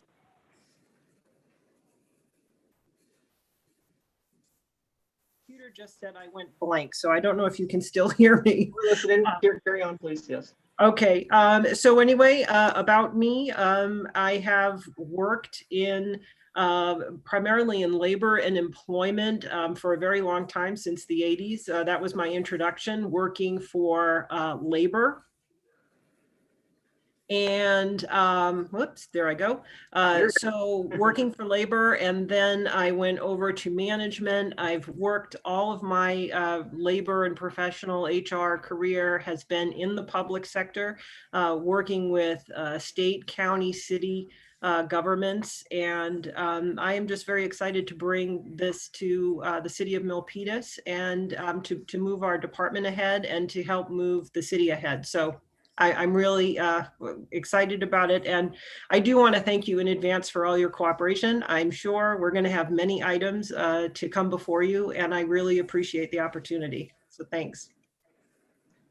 And I just want to say welcome to Milpitas, a big Milpitas welcome to you. And what does that mean? That means you're home. This is your home away from home. And I'm so proud of all our employees that have dedicated careers to public service. Every year we recognize, and you'll be leading that shortly. Every year we recognize our employees 5, 10, 15, 20, 25 years, 30 years. And so we look forward to many celebrations every year for our organization and for yourself as well. Thank you. Thank you, Gene. Okay, Steve. So I do have a few more announcements. I'd like to mention, hey, with all the new fires that was mentioned earlier in the evening here, I did want to highlight our Milpitas Fire Department. We've deployed 11 personnel to some of the multiple lightning fires throughout Central and Northern California. It's just that our thoughts are with the fire department this week, as the mayor mentioned. Regarding the Milpitas COVID-19 testing, staffing for all testing locations is provided by our fire department and our Recreation and Community Services Department. We have some dates and locations that are coming up this week. We have, let's see, Monday we had Gill Park, today we had Pinewood Park, tomorrow we'll have Golfland Parking Lot, Thursday we'll have City Hall, Friday we'll have Starlight Park. Next week it continues, Monday Serrano Park, Tuesday Murphy Park, Wednesday Foster's Freeze Lot, Thursday we had Darrow Adobe, Friday McCarthy Ranch Best Buy Parking Lot.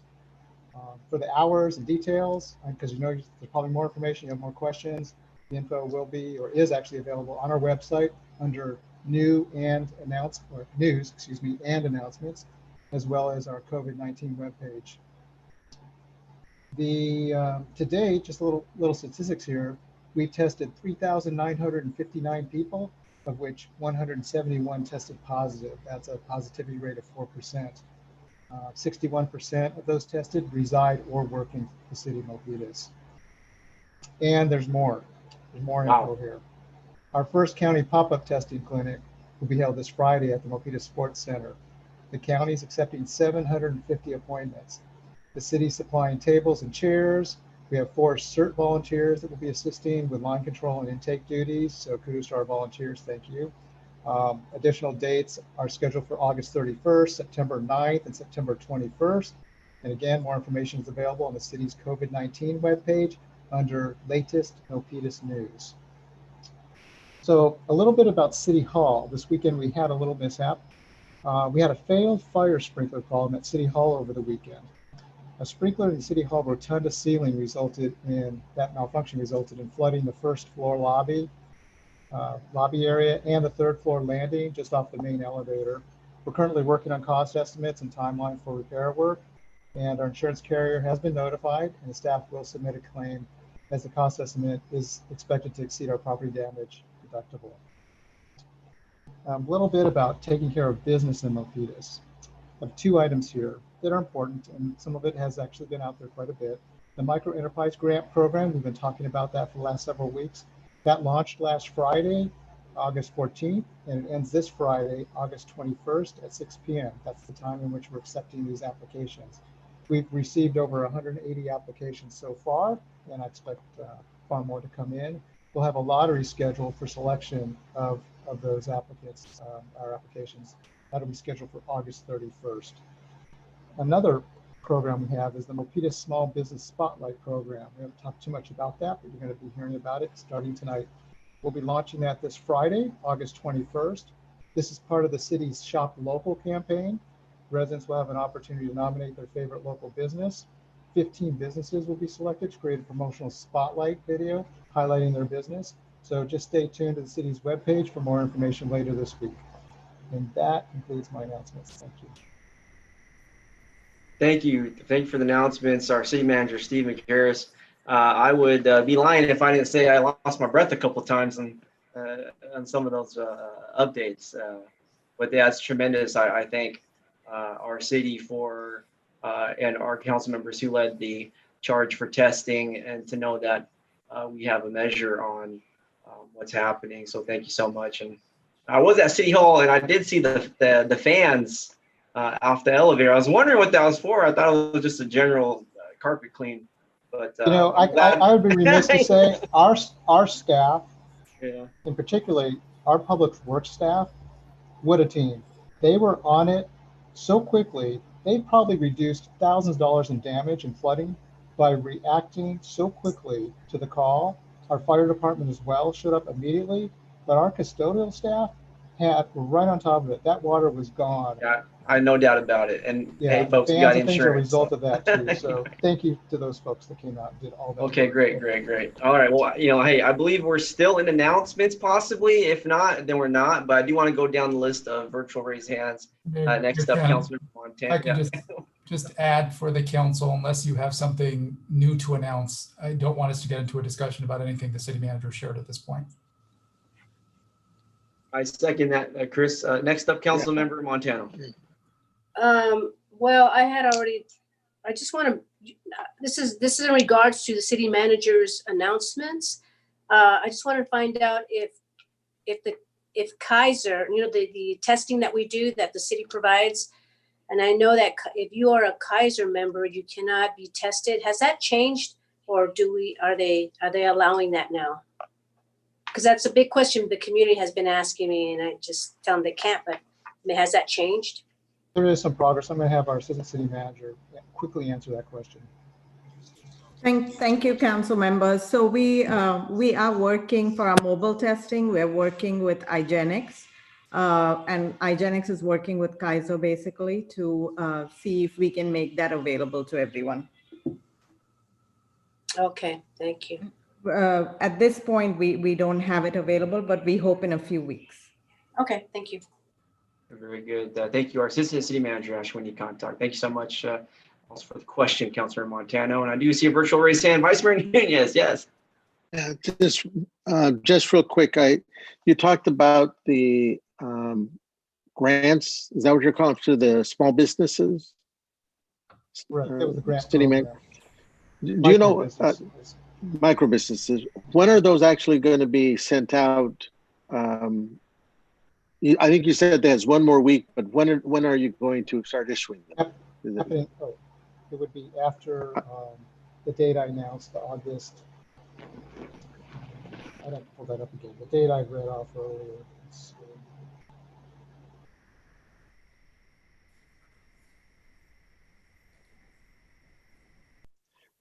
So maybe I'm just looking for a list that we could have also I just like to send something out to them. It's that list of those that actually got them.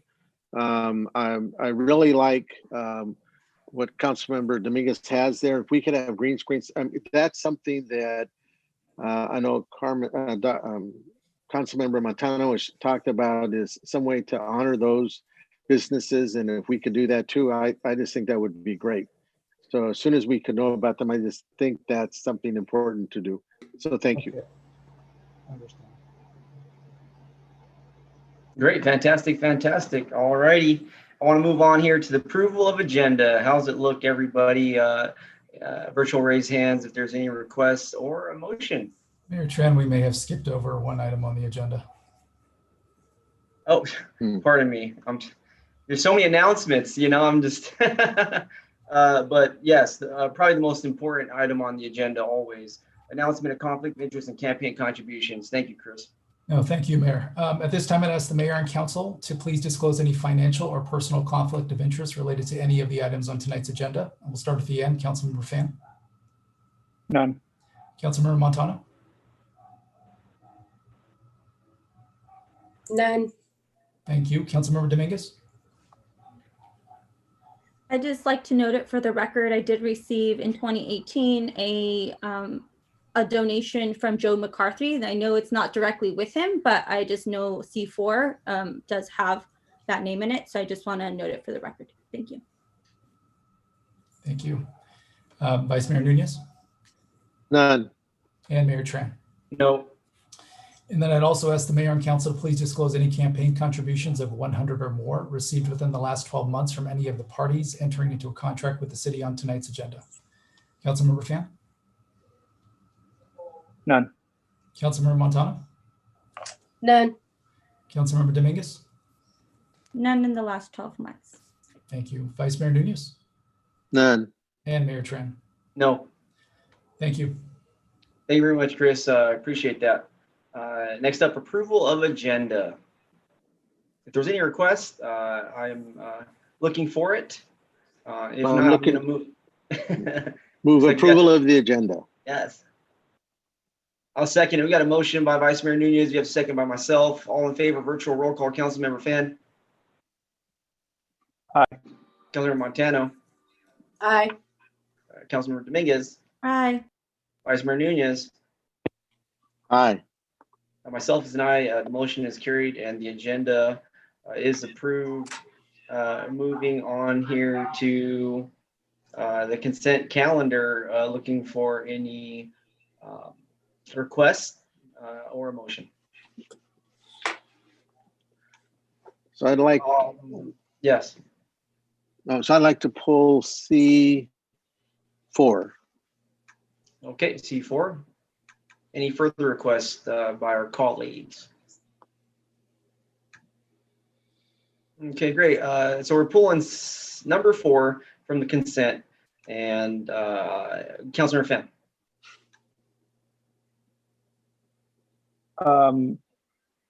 I'd like to add item 6 onto consent.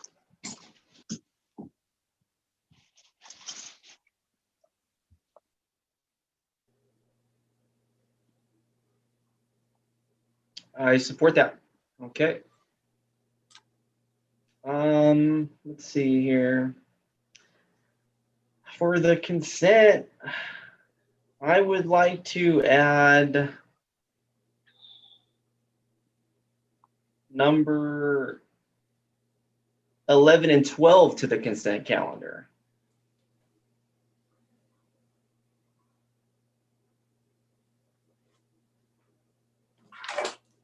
Okay. I would like to have a discussion on 11. Okay, we'll Likewise. have discussion. Yep, we'll have discussion. Thank you. Okay. All right, Chris, you got that? Yeah, thank you, Mayor. I think so. I think we're removing C4, adding item 6, and adding item 12. Sounds good. Sounds good. And I'll move the consent calendar. Second. And all in favor, virtual roll call. Councilmember Fan. Aye. Councilmember Montano. Aye. Councilmember Dominguez. Aye. Vice Mayor Nunez. Aye. Myself as aye. The motion is carried. The consent calendar is set per our standard operating procedures. Anything that's pulled from the consent will go to the later parts of the agenda in kind words. And I feel very confident we're going to be able to get through. So if my recollection serves me, this moves us now to item number 7. Chris, is that right? Yeah. That is correct. Okay, thank you. Approve the coronavirus relief funds expenditure justification plan. And here we have our Director of Finance, Walter Rossman.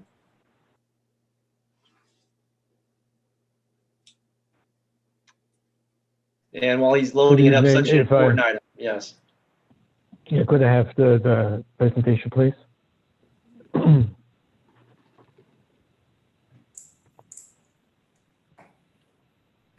Thank you very much. Good evening, Mayor, City Council members. Walter Rossman, Finance Director. Today, I will like to discuss with you the coronavirus relief funds. That's funds which came directly from the federal government. And we received an allocation. Next slide, please. I will talk about when we received the allocations definitions for major changes in between what has happened, competitive thresholds. This is the wrong. I think this is the wrong. PowerPoint. Let me share the screen, please.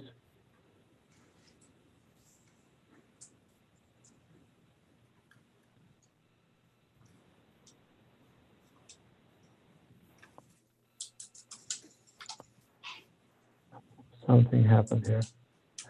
Let me.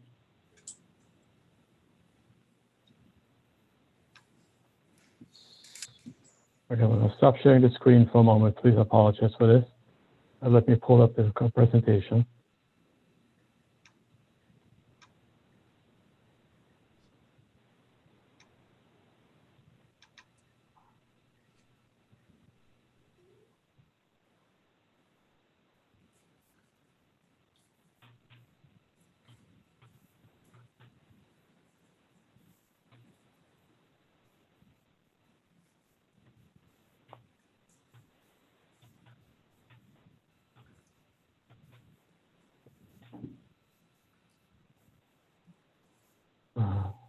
Somehow my PowerPoint is unfortunately in disarray, and I don't understand why. So, Mayor, if you don't mind taking another item in the meantime and come back to me, that would be great. Yeah, absolutely. That was just what I was thinking. We'll come back to you. Just let us know when you are ready. But we're going to get to that once that technical difficulty is resolved. So let's go to item number 8. Wow, we're down to 8. Let's receive and direct staff on list of agenda items requested by city council members.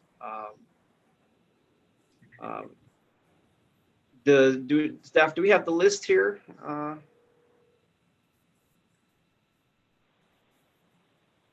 For the visual for the meeting? Okay, Mayor, I'm ready if you're ready. Okay, great. All right, we'll go back. Yeah, we're certainly adjustable. So let's go back to number 7 here.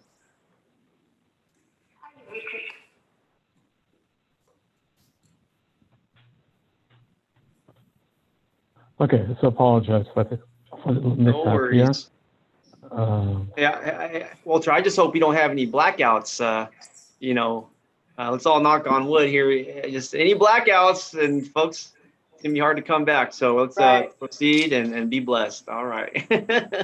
So I hope you can see my slides now. So today I will talk to you about the Coronavirus Relief Fund, provide some background, then discuss what the eligible expenditures to receive to justify the funding, the funding parameters, the process for the funding, and then the staff recommendation regarding the expenditure justification plan.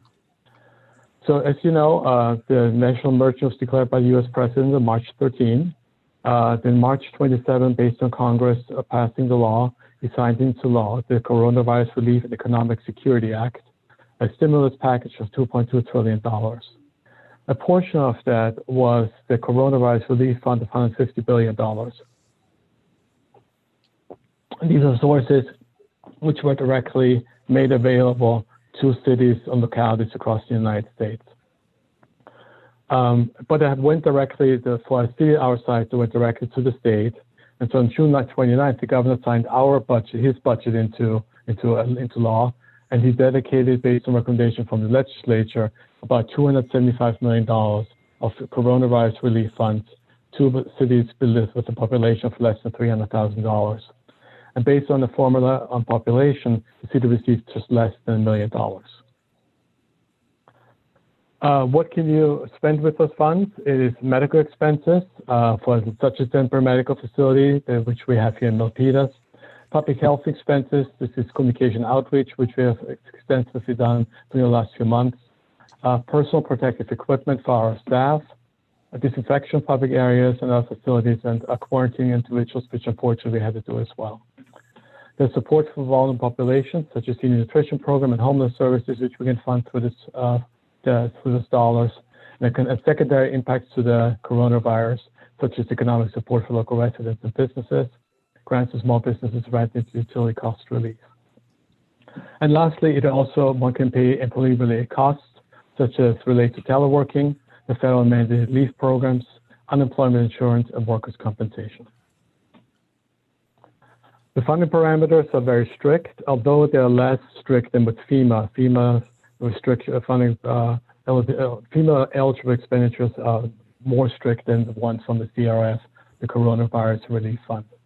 First of all, the expenditures have to occur between March 1st and December 30th, and they have to be paid. We have to receive payment for goods and services. We cannot have those expenditures accounted for in the budget, which is approved prior to March 1st. The good thing is it's less restrictive, and you may have heard us say in various council meetings that for FEMA, we can only charge incremental labor costs such as overtime or temporary labor which we may have hired in response to the pandemic. The other example, which I just learned last week, was when I talked to FEMA, they said, well, we hired a contractor to disinfect our facilities so our staff is safe. And so the FEMA representative told me, well, if there's a specific incident that the contractor, the janitorial service was responding to, then that's indeed reimbursable for FEMA.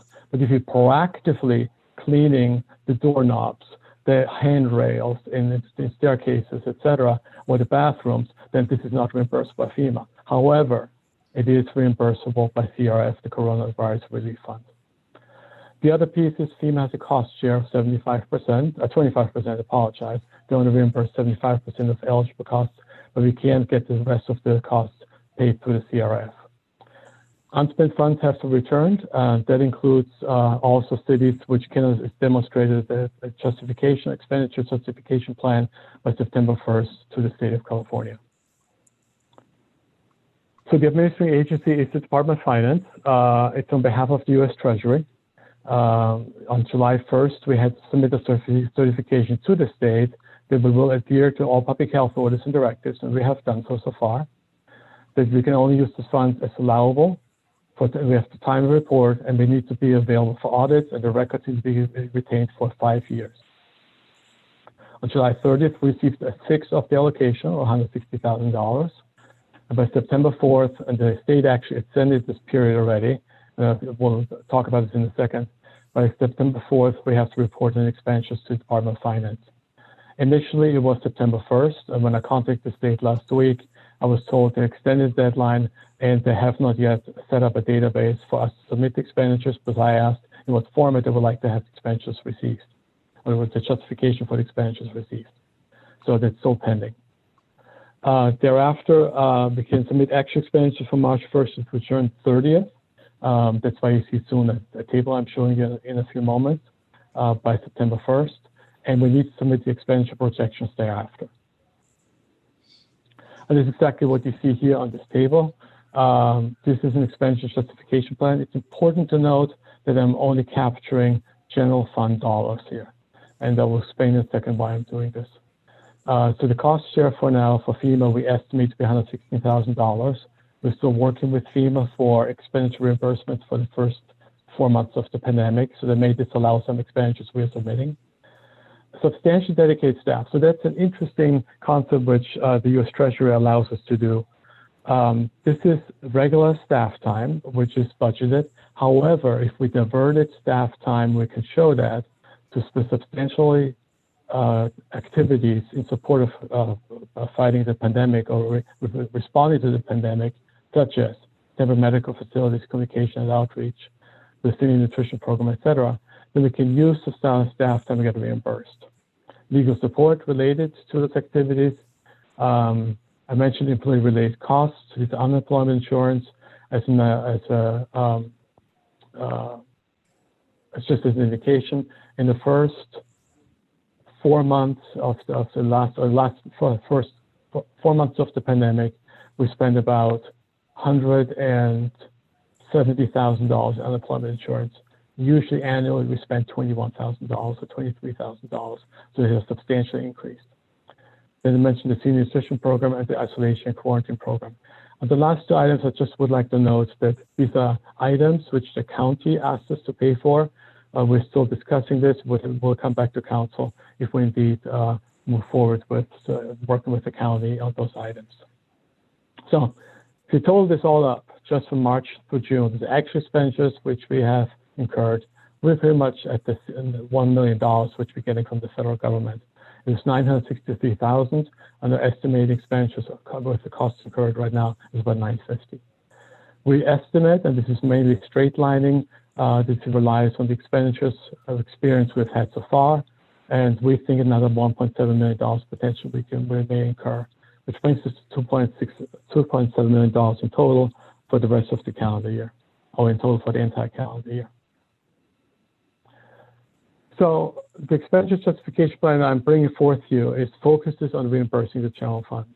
And the reason I'm recommending this, or the city manager recommends this, is that we have expended quite a lot of dollars, dedicated staff towards COVID-19, and we can get some of those funds back and use that to replenish our budget stabilization reserve, which is in line with the council direction to increase our level of funding for that reserve.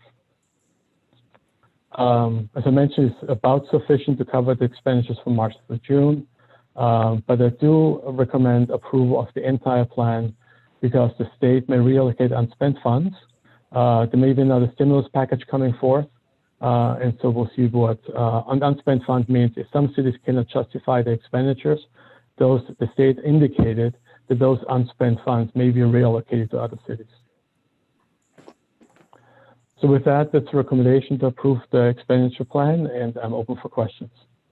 Thank you very much, Walter, for the presentation. As always, what a great one. It really shows Washington's impact on our small city.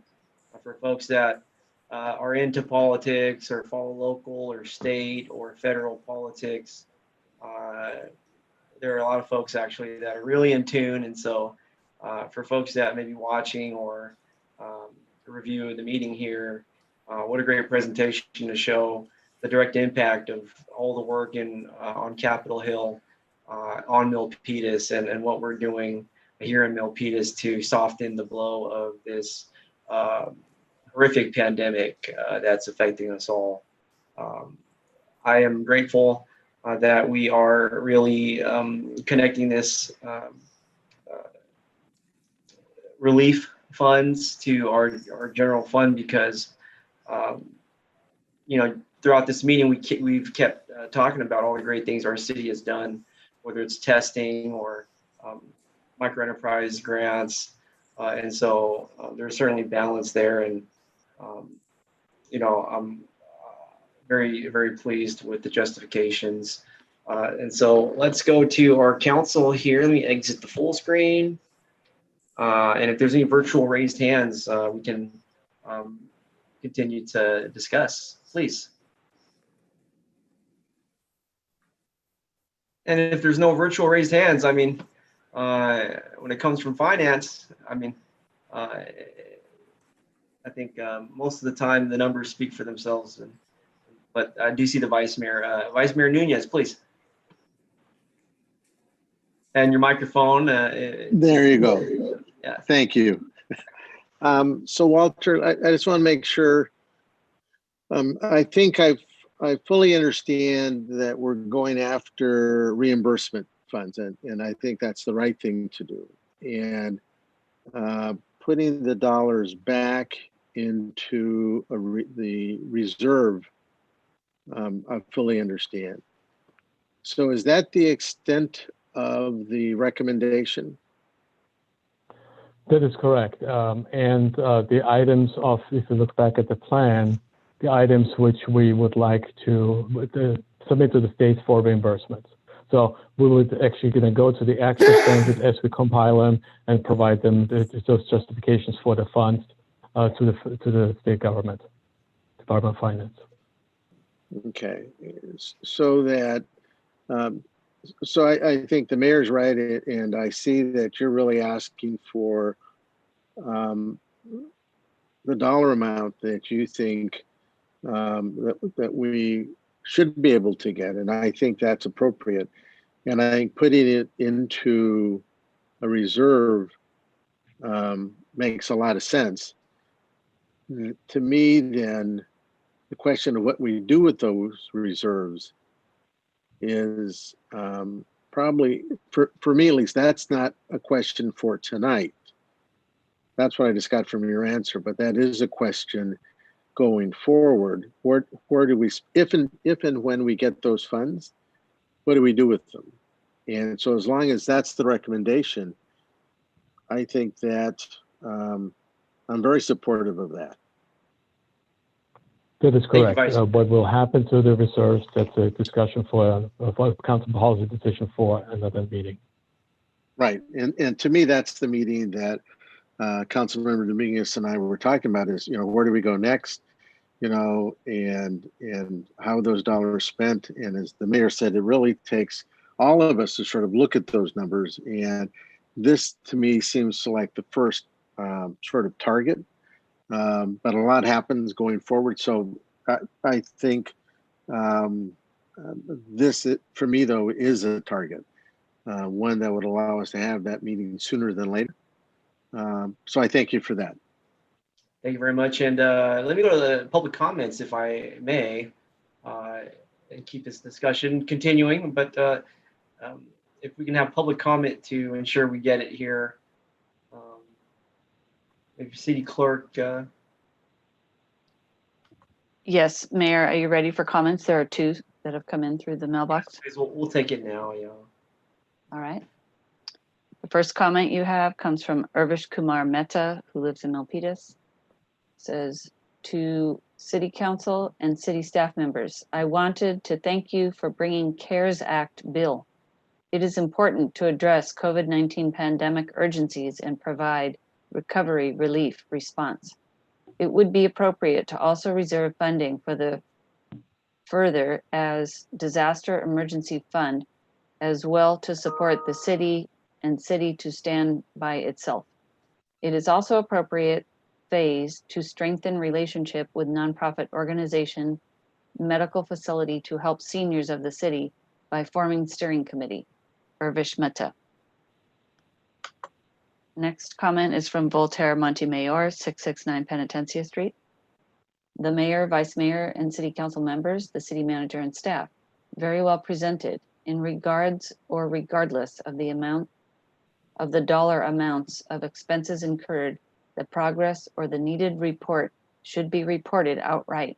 This is also called a part of, quote, replenishment, unquote, process. Those are the only comments right now for this item, Mayor. Thank you very much, Mary. I appreciate that, and I appreciate the public comments from the public. I'll look to the virtual raised hands for further input. Vice Mayor Nunez. Yeah, so if there aren't any more comments from the council, I'd like to go ahead and move the item to approve the relief funds and the justification, expenditure justification plan. I do see a virtual raised hand. I do want to go to Councilmember Montano, please. Thank you, Mayor Tran. I'm glad you were able to call I me. see all the hands. Yeah, Yeah, I did have it up, but when you asked for public comment, I just took it down.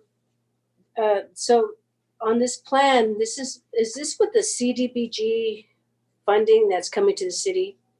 Or is this a different one? No, that's a different funding. The CDBG source is different. But let me just quickly highlight this. We get CDBG funding through the federal government for the Coronavirus Relief Fund, CRF funding that we have in front of you today, FEMA reimbursements, and that's where we are for now. So we have three funding sources which we're tapping into from the federal government. And the one that our rent relief program, that's the one that can any of those three sources be used for that, or is it only the CDBG? You can use rent relief. You could dedicate some of the dollars from the CRF also towards rent relief. Okay, that's good to know. Okay, so I heard that the vice mayor made a motion, so I'd like to second that. Okay, fantastic. We got a motion to approve the recommendation by Vice Mayor Nunez. We have a second by Councilmember Montano. Virtual roll call. Councilmember Fan. Aye. Councilmember Montano. Aye. Councilmember Dominguez. Aye. Vice Mayor Bob Nunez. Aye. Myself is an aye. The motion is carried. And I want to thank our Deputy City Manager, Walter Rossman, for his work on this, as well as with the Finance Department. We appreciate all you're giving to our city during this time, especially with our finances. And there's a lot more work to be done. So we thank you for your leadership, sir. Thank you, Mayor. Okay, great. Moving on to item number 8. Receive and direct staff on a list of agenda items requested by city council members. This is kind of if I may, a standard item on every agenda. I know last time we reviewed this, we made some tremendous progress. So let's get an update today. Our city manager, Steve McHarris, please show us the way. Sure, let's see. We've got that. Looks like we have it up on the shared screen. And I can just walk you through it. You're right, Mayor. We did make some progress. So, for instance, tonight, you'll see item number 10 is on the agenda, 7, 6, and 5. So Can you, I'm sorry, can you zoom in a little bit on the font? Is it possible for IT to, I'm sure. I might be able to do that for us. Yeah.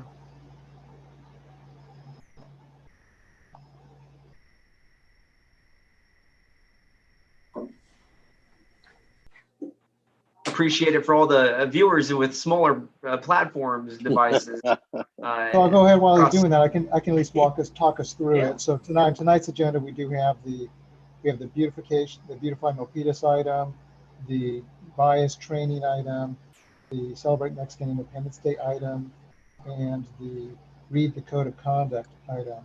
Those are on this list. Those are on tonight's agenda. So if those are achieved, then those will move off of this list. So you're right, we are making progress. However, you did add a few items on tonight as well, which will show up in the next list. So this is the purpose of this, is just to show the status of the items that the council is adding onto the women program. Okay, fantastic. And we do have some virtual raised hands. And I'm just impressed by the sheer capability of this council to continue to really produce positive outcomes from all these great proposals. I salute every member of the council. Next up with the virtual raised hand, I do see Vice Mayor Nunez. Yes, thank you very much. And so, City Manager, I'm just trying to. One, I thank you for the list again, but so I'm trying to see if there's a way to those that we are actively working on. We have a plan. If there's a way to designate that, and I'm looking at 2019 establish number one, establish railroad quiet zone. Our plan was to follow San Jose, because they have something going, and but I don't, so that we can sort of put it on a list that says we're actively doing something with it, so it doesn't appear on here, because this list really is much shorter things that we haven't dealt with than things we are. I just thought of some of them that I looked in the back and further on, if there's ways to designate that. So that's just one person's point of view, because if something's done that I can cross off, I just love crossing them off, or at least put him in an active status that we're actually doing something with. So that's just my point of view. I happen to think we are doing quite a bit. And these are also things that not only have we asked for, but that community members have asked for. So thank you. Okay. Yeah, so I think what I'm hearing is maybe if there's a way to put a middle ground in here, we've got the pieces that aren't worked on, we've got the pieces that are done. We'd like to have something in the middle that says we're working on, which on the staff side, those go into our work programs. But these are items that are specifically called out by the council. So if you want to, we could look at separating that out, still have it in here so it doesn't kind of disappear. Yeah. Understood. Good. Thank you. Very well, very well. I do see a virtual raised hand. Councilor Montano, did you have a new virtual raised hand? Or No, I was, yeah, actually I did. I had a question on the 2019 items, and I don't think that, how were they completed? I'm kind of wondering, for example, dumpster days, we haven't had that yet. So how does that? And then so they're not really completed. They're still ongoing. I mean, they're in the process, right? So that one in particular, that sounds like that could fit in that middle category from the work we have. And maybe I can have our assistant city manager provide you a little bit of update on it. Yes, thank you, City Manager. So Councilmember Montano, some of these items, the reason we're saying completed is that the council discussion has happened on it, and now we've proceeded. And so dumpster days, for example, is included in this budget. There's funding included, and we're working with MSI on it. Okay, but it actually hasn't happened yet, but. Yes, but the direction has been received. Okay. Working. Okay. And I think the reason why that came about was because there is no more free dump days and the mayor was the one that this was his brainchild. And the reason why is because of the no more free dump days, and a lot of folks are really actually there's still it sent shockwaves to the community because everybody depended on free dump days, and now there is no free dump days. So I think this is the reason why he brought it up. But it's a good idea. I think people's gonna love it. Thank you. Thank you. Thank you very much, Councilor Montano. And we are, due to COVID, whether public health or economically, we have new obstacles to that particular community event. And so I have been in communication with our staff to kind of go through some of the solutions to having these public events, right? And so I'm looking forward to one day soon getting that thing done, like you said, completed, so to say. So, okay, I'll look for any further requests. I'll go to City Clerk. Mary, do we have any public comment? I want to be mindful of the public No, comment. Mayor, not on this item. Okay, great. And so I'll look for any further requests. And thank you, Mary. And I'll look for any further requests. If not, I think. Is this the time to ask for new items?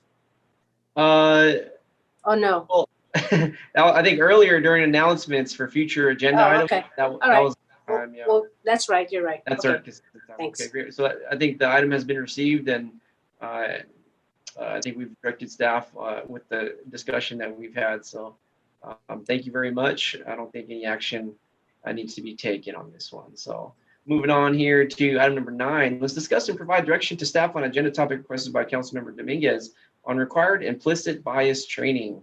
And so I will go to Councilmember Dominguez here.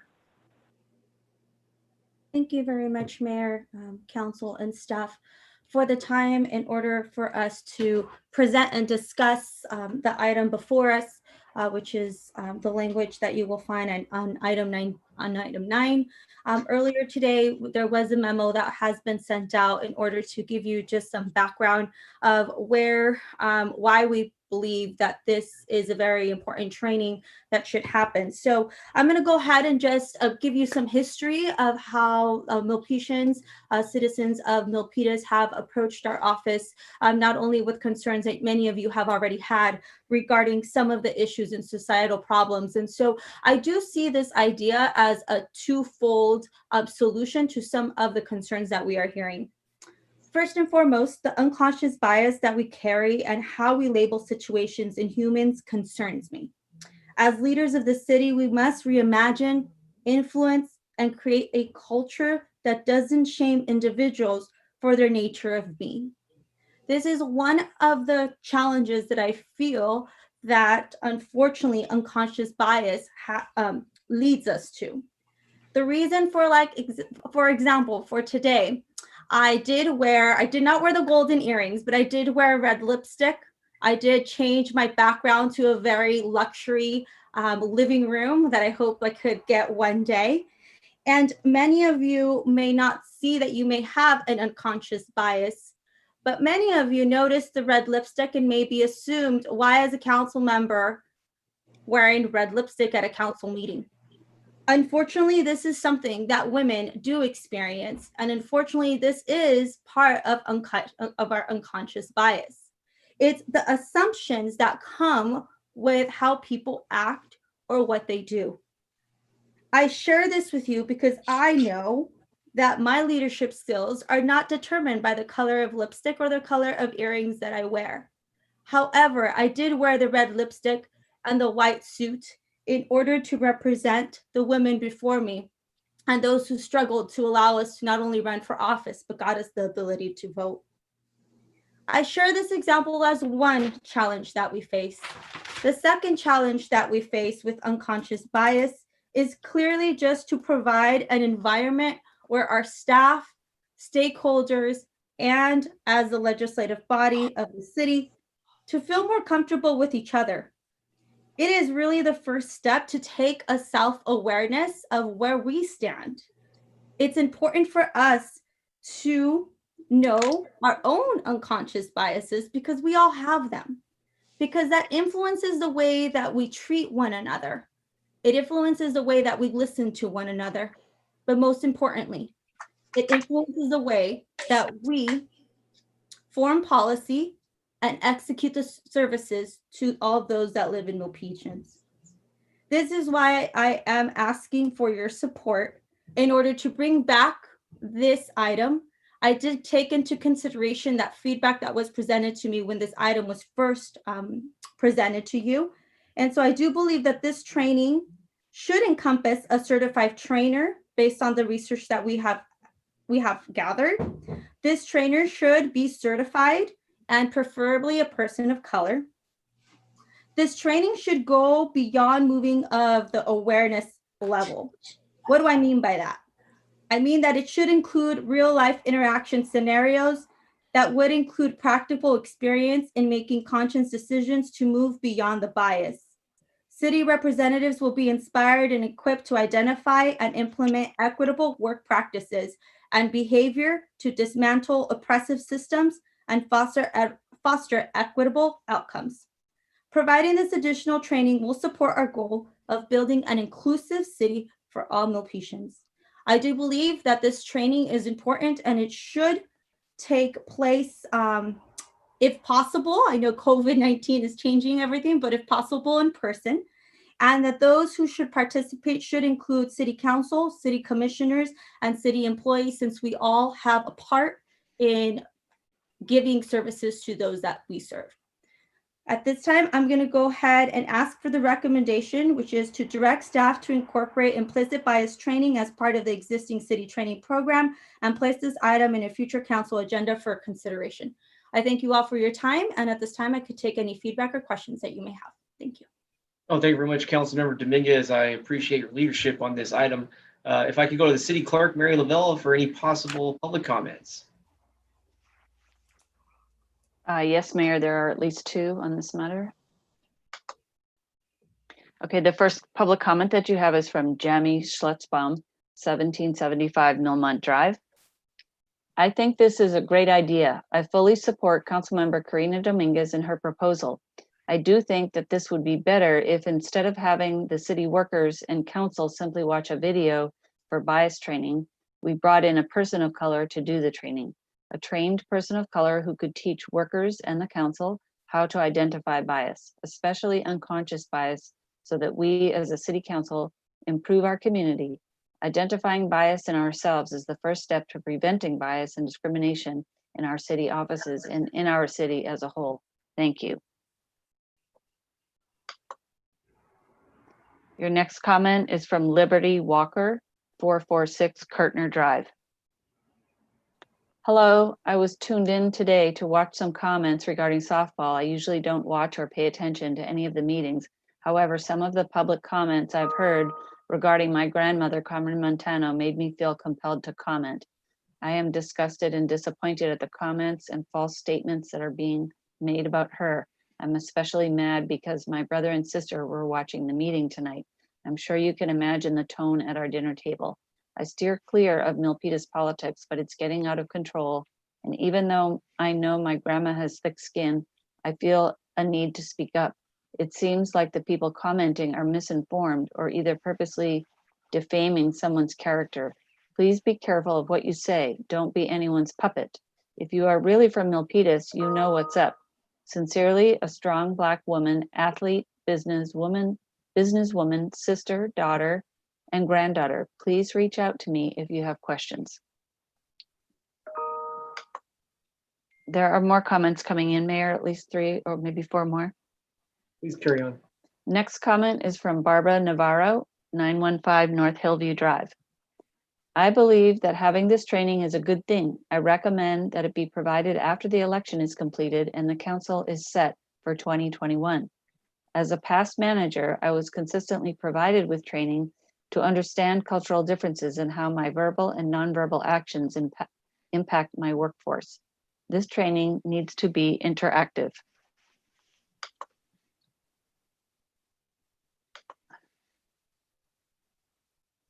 Next comment is from Urvish Mehta, Milpitas.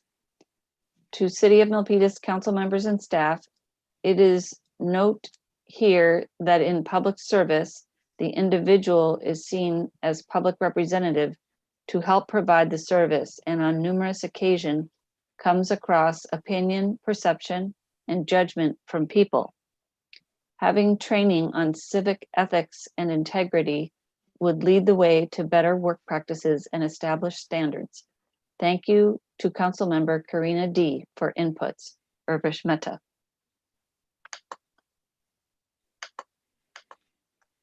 Next comment is from Voltaire Montemayor, 669 Penitencia Street. The mayor, vice mayor, members of the city council, the city manager, and staff. This is complementing item 8. There will be no surprises. Awareness with the subject matter is important. That's the last comment for you on item 9. Thank you very much, Mary, as always, for the public comments on item number 9. We'll bring the discussion back here to the virtual dais. And I want to thank everybody that's watching at home, folks of all ages, cultures, ethnicities, every demographic possible. You know, as we move forward on this item, it's important now more than ever to really, I think, go about life in the right way, and which is to collaborate rather than to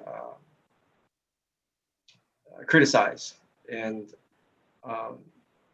you know, a part of this item in my perspective is to ensure that folks are not unjustly characterized, and I believe that implicit bias training will help that for folks to see past stereotypes and wrongful perceptions. And so I'm all for this for the city officials as on the agenda. My question is this going to be for elected officials, or how wide is the scope, Councilmember Dominguez? Thank you very much for your question.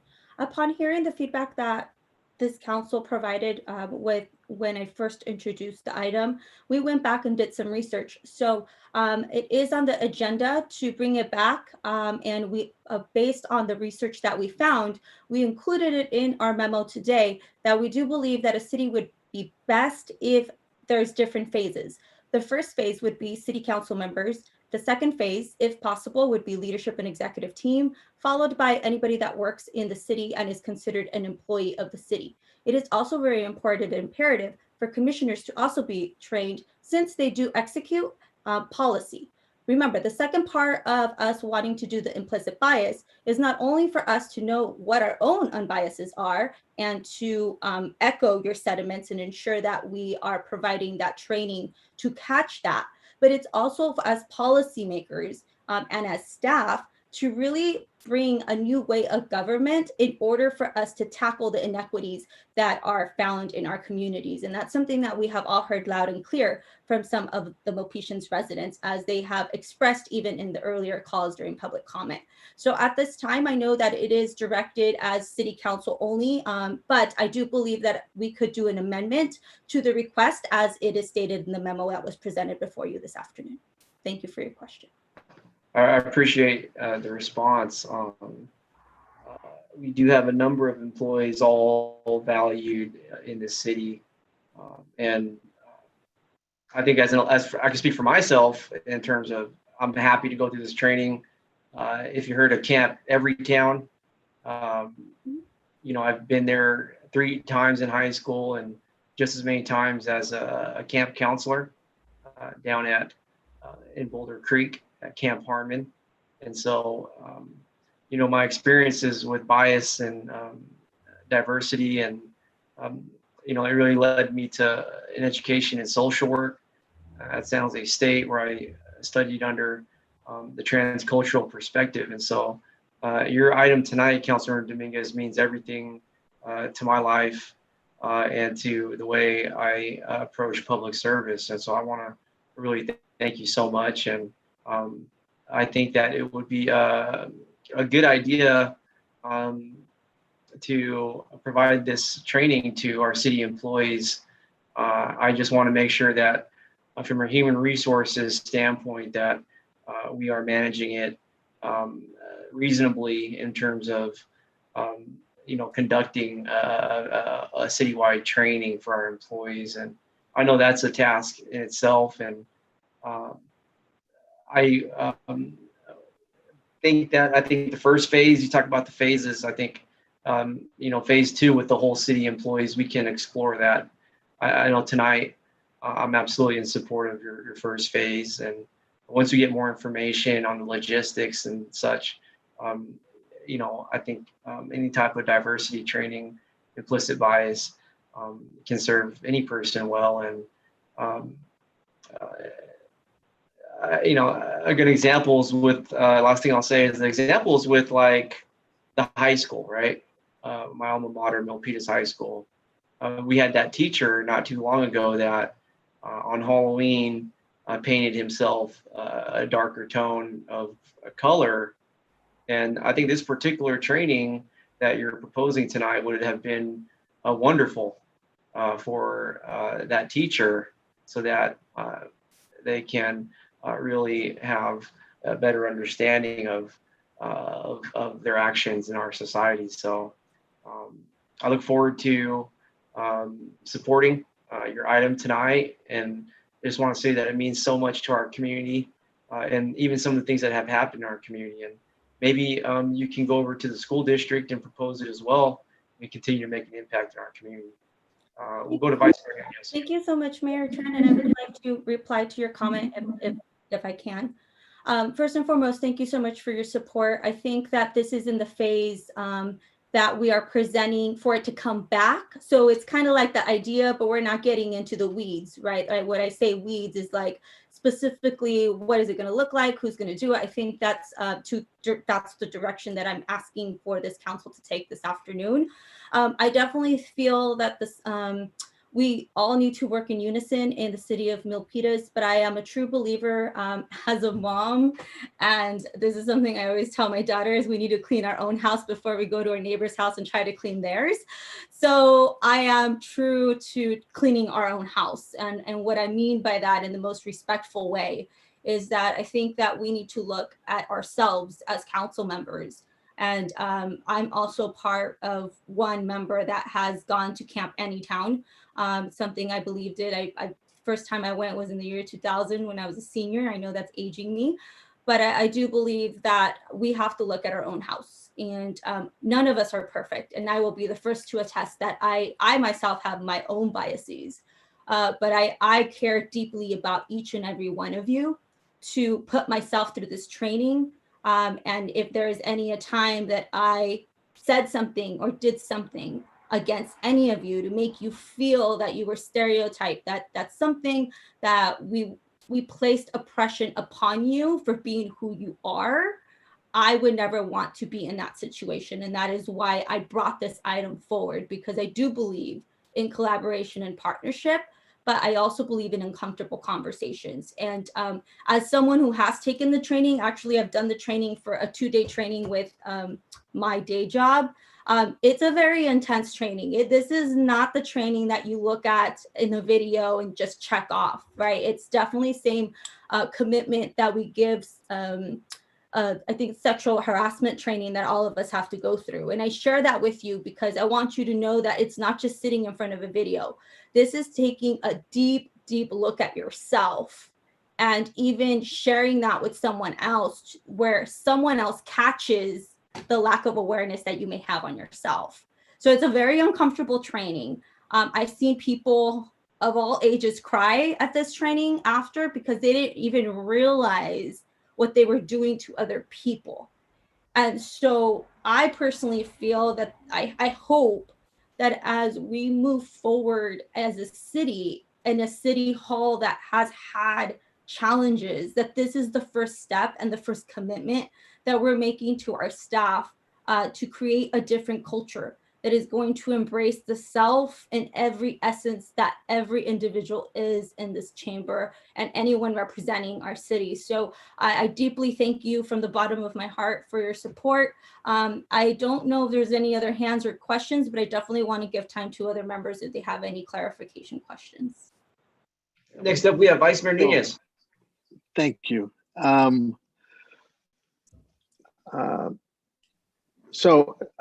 I am all in for the training. What I want to be, part of my background is professional development. And so what you're going to hear me talk about is, I agree with make sure your own house is in order before you go outside of that. At the same time, we just hired a new director of HR. And my sense is this, when we ask for 4 hours or more, I think we should give her an opportunity to take a look at this, do the research, share your research with her. The research, the little I did, I find that both the county government and VTA have a program in place, newly put in place, that I will share with them. And city manager, I understand you sat through a meeting with all the other city managers with their, GAR program that they have at the county. And it's structured so that all the levels are going through it at the same time, but with different emphasis, so that it isn't that the electeds are doing one thing and doing it first, and then the executive levels doing it again. They're actually going through because they're having trainer by trainers models going on. They're actually having community members involved also. So it isn't just a training and you're done. It's actually becoming part of who they are. And so I fully endorse what we're going to do. I think this is something that the new director should be given to look at and say, how do we do this so that when somebody comes to apply for a job, when somebody comes to look to sign up to take one of our classes in Park and Rec, when we talk to each other, ourselves at our level, when one of the department heads talks to one of us, you name it, that we are doing things differently. And when we see it's not, when we recognize that it's not right, we're capable of saying it's not right. But really that takes the ability to know that the organization is looking at it that same way before we go out and help somebody else. And I'm going to give you the one example I thought to me was the most interesting. I hold the school district to Milpitas to a very high level because they do exceptional work there. And they have adopted this whole thing about using your right name and spelling it the right way. And so they don't allow themselves to an easy way out of trying to shorten your name or Americanize your name. They try to get your name correct. And as they were telling me that, I noticed on the front of my first time sitting down that there was no Enya on Nunez. And so I looked over because somebody texted me and said, where's your name? And so I looked, and it was simply that it didn't get to the whoever engraved those. So when I asked off camera, they said, you know, Bob, we didn't catch that. And so it was that small little thing sometimes that if I'd seen it first, I probably, like I tend to do now, is that's not me. but it wasn't meant to offend. But others that saw it said, they talk about this program, but they didn't do it for him. So in my mind, I agree that we need to make sure we do it right. We do it at all levels. And that program, I'm not vouching for it, city manager, but you saw it. I just got the material. I'm happy to send it to you. But it's one that goes to all levels and includes the community, because sometimes they are the ones that are offended right off the bat, or sometimes they are the ones that offend. And we need to be able to help staff help assist with that, or help staff not say things in a way that persons will take offense to. So I am very supportive. And like I said, I just got that from the county of VTA because I happen to be in meetings where they're talking about it. It was amazing to me, the kind of work they're doing, especially VTA, because they're training bus drivers because they have all kinds of interactions. And it's just great work they're doing. And so we should be doing it because it's great work, in my opinion.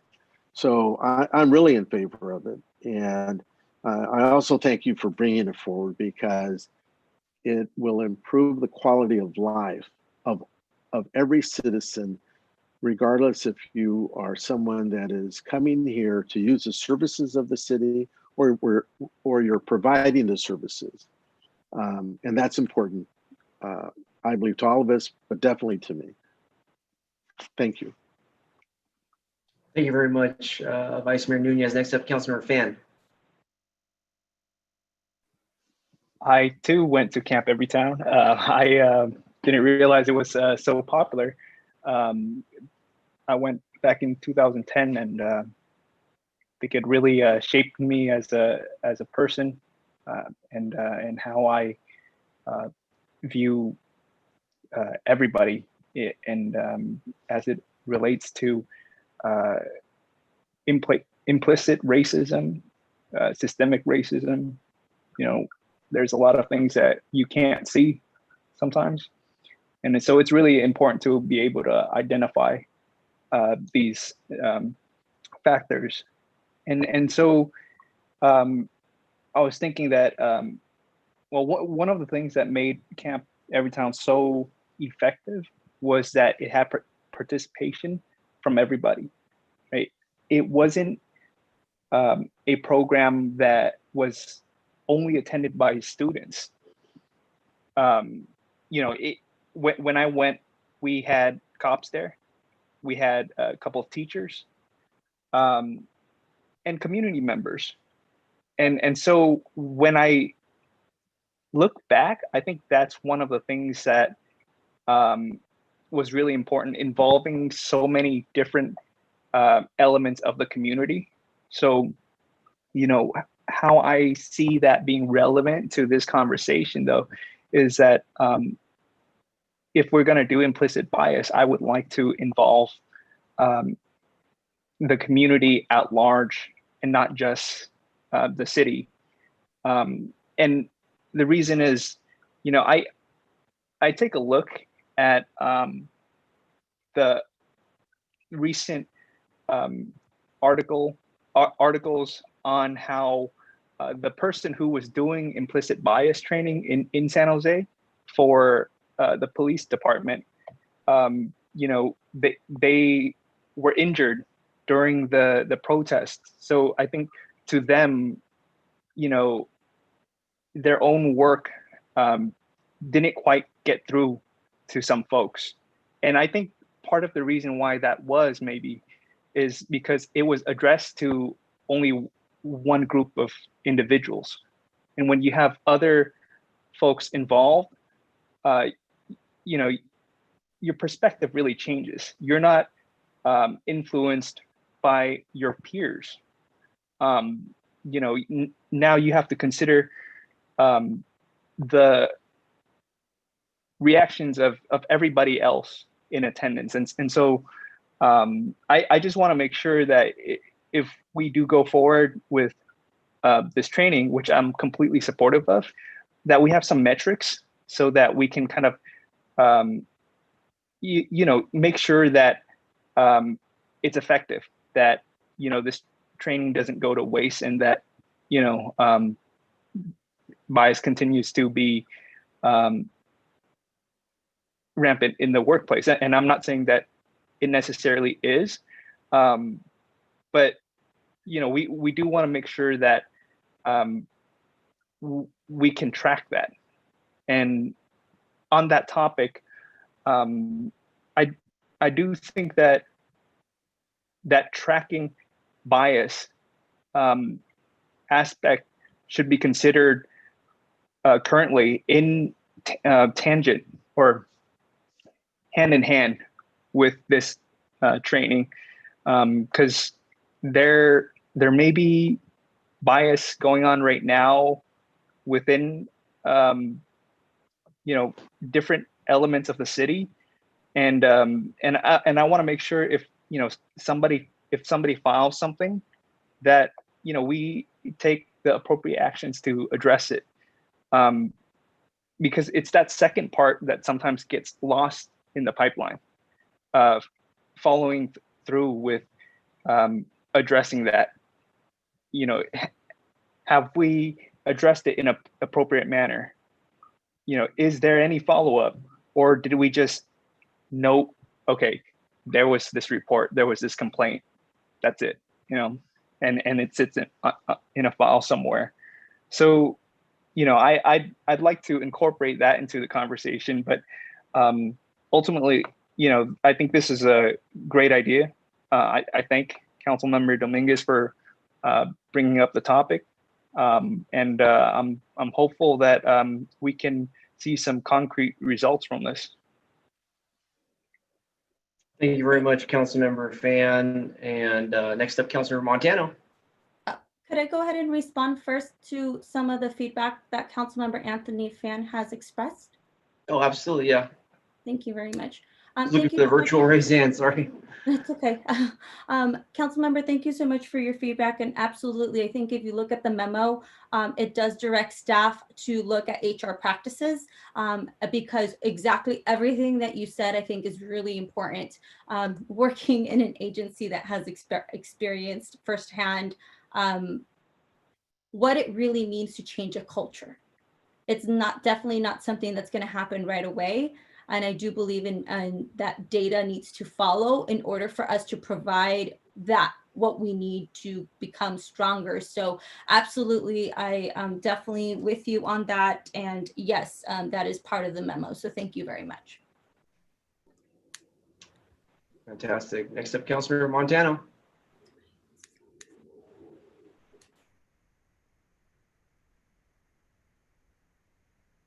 Okay, well, I don't see any further virtual raised hands, just going off the panelist column. It's like I feel like I'm a DJ, it's got the switchboard, who's next, you're tuning in. But positive spirits here. I believe everybody was able to express how important Councilmember Dominguez's item is. And so I'll check in with our city attorney. I just want to make sure the direction is clear, as well as with Councilmember Dominguez before we move the item. Yeah, no, thank you, Mayor. I think we'd just be looking for a motion consistent with what's on the agenda and as represented by Councilmember Dominguez. I'll make the motion. I'll second. And we'll go to the virtual roll call. Councilmember Fan. Aye. Councilmember Montano. Aye. Councilmember Dominguez. Aye. Vice Mayor Nunez. Aye. Myself is an aye, and the motion is carried. Looking forward to seeing this item make the impact rightly needed here in town.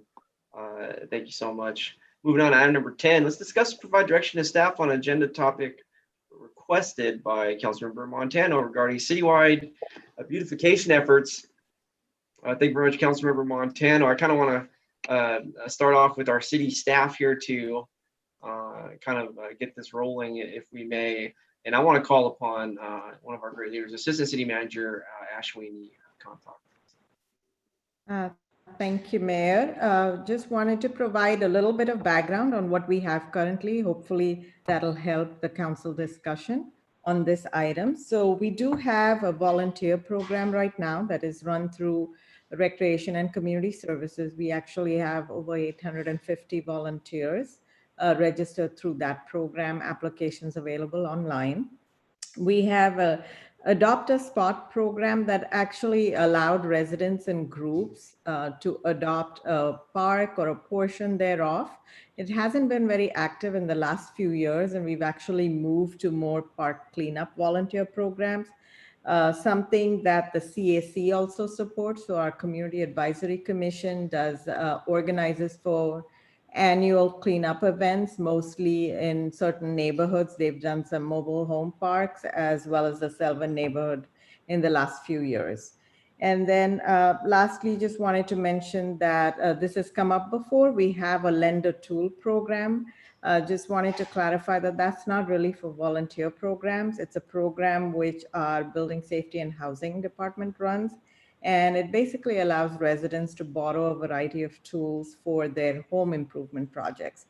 So if we were to receive direction to bring back a program for kind of volunteers to do some beautification efforts around the city, we would look at a different way to do it, not really use the lender tool program. We have done, our staff has done some research of other similar programs, and we'd have to, depending on council direction, if we asked to bring something back, there's a few things we'd need to look at, like the technology needed to coordinate this, staffing, and then also just looking at kind of city liability and work in the right of way versus work where we can provide a more safe environment. Also, right now, the Adopt a Spot program only covers parks. So really looking to maybe, if again, based on the prior discussion, looking to see if we could bring back something that would expand that, to look at graffiti removal, weed abatement in certain areas that it's safe to do so, as well as litter pickup and removal. And we have our staff, our Public Works Director, our Recreation and Community Services Director, and Building, Housing and Safety Director available to provide additional details on these programs if there's questions. Thank you, Mayor. Thank you so much, Ashwini. And I know we have our all-star team of department directors here to provide any leadership to questions that our council may have. And so at this time, I want to go with Councilmember Montano, since this is the council member's item. Take us away, please. Thank you, Mayor. Yeah, so the reason why this idea came up was when San Jose had their beautification or cleanup, actually, after the, the unruly, the people that went and destroyed downtown San Jose. So San Jose has this cleanup volunteer group, and they are really organized. They have all the equipment, the vests, those prongs that they clean up, and they have a tent. They're really organized, and I'm thinking, I think our CAC has a tent and they have all that equipment. I'm not sure, but what I'd like to see is our city, the maintenance department, to coordinate with volunteers that already exist. So for example, the CAC has a core of volunteers when they do their what is it called? Milpitas Cares. Yeah, it's called Milpitas Cares. And then also the Silicon Valley Water District. They have every year they have several cleanups, and they ask for team leaders, and I volunteered at one point for that, and again they provide all the equipment for the volunteers. So I'd like our city to do that, and maybe look to see what other cities have.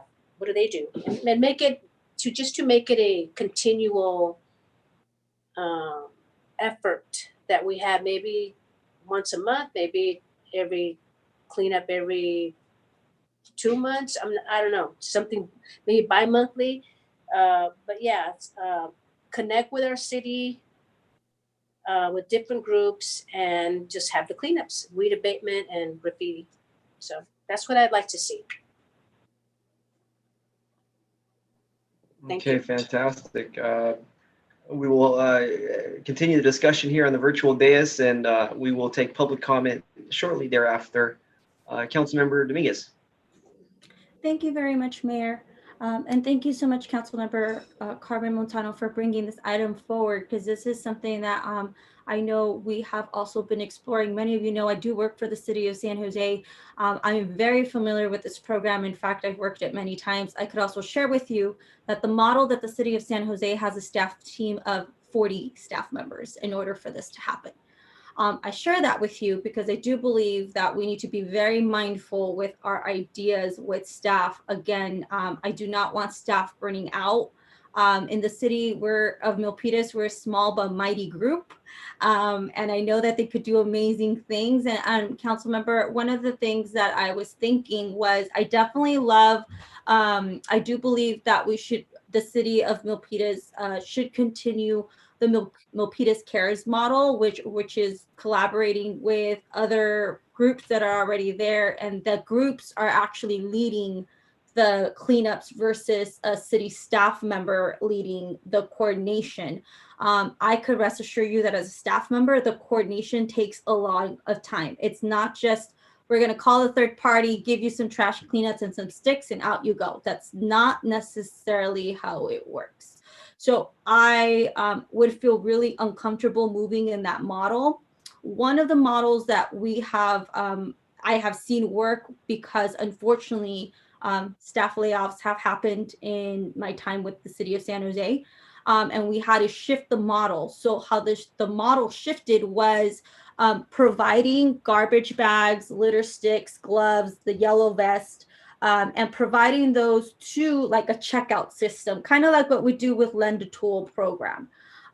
Community members could then adopt a certain parcel, park, or street and could ask to borrow this equipment, as well as council members. So for example, Councilmember Montano, if you wanted to do a community cleanup, you could work with the Parks and Rec department and check out the materials provided, and then you could coordinate the cleanup.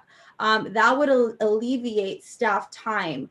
It would be the same thing like if Milpitas Cares wanted to get materials to do a cleanup.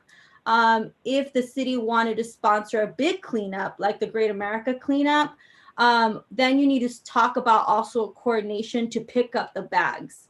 And that is something people forget about all the time. It's like, okay, we did all this cleanup and the orange bags are left, but who's going to pick them up? And so that takes a lot of coordination. So my recommendation would be to move towards that kind of model where we would provide staff time to just pick up the bags in the coordinated big efforts. And that could be maybe 3 times a year is something a model that I have experienced. I only could talk about the models that I know. So the model when staff was reduced, I think there was only 2 to 3 staff members, was to do 3 big cleanups in certain areas of the city and then coordinate the map to pick up the bags. And those were city sponsored cleanups.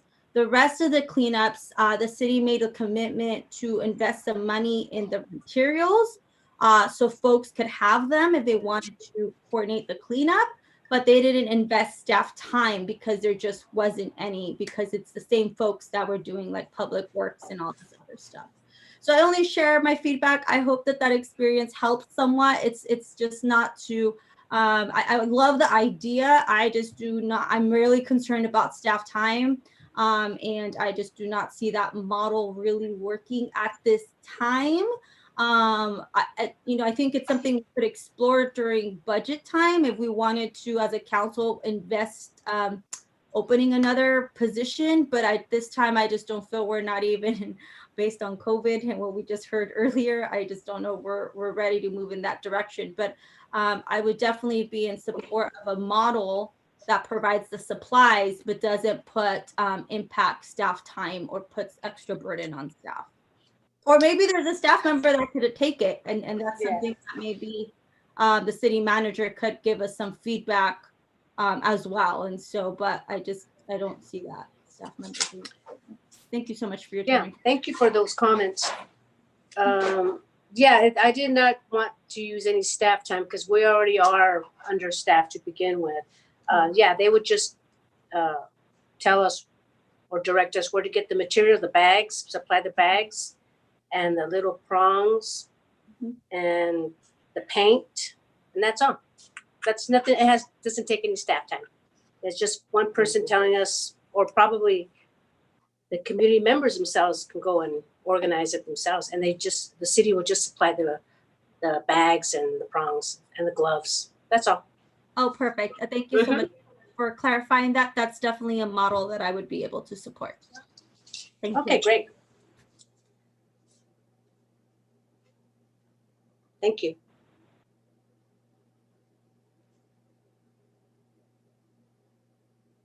So, Mayor? Hello? Did he have a power outage? Okay, so he did have a power outage. No way, did you? Well, I didn't, but the mayor did. And, oh no. But he said he said the power's back on now, so he's probably logging back in. Okay. There are some public comments. Would everyone like me to wait for the mayor, or I could read you? Vice Mayor, you could just give the nod if you want to. I think you should go ahead and start reading the public comments. Thank you, Vice Mayor. You're welcome. There are two for this item. The first one is from Urvish Mehta of Milpitas. To City of Milpitas council members and city staff, organizing the events and volunteer participation improves community building. However, it is important follow up and do survey and receive the feedback from citizens as well on programs. Important to promote sports, technology, and environmental programs, e.g. Earth Day as well. Urvish Mehta. Your next comment is from Voltaire Montemayor, 669 Penitencia Street. The mayor, vice mayor, members of the city council, the city manager and staff, beautification citywide is very needed and very important. It incorporates and enhances to cleanliness and safety. Cleanliness is a part of beautification or vice versa. Sweeping, pruning, and others. Safety, fire hazard is much lessened. The good look and finer smells. That's it for this item. Okay. Thank you. You're welcome. Thank you. So is there, do you see the mayor's square anyplace? If not,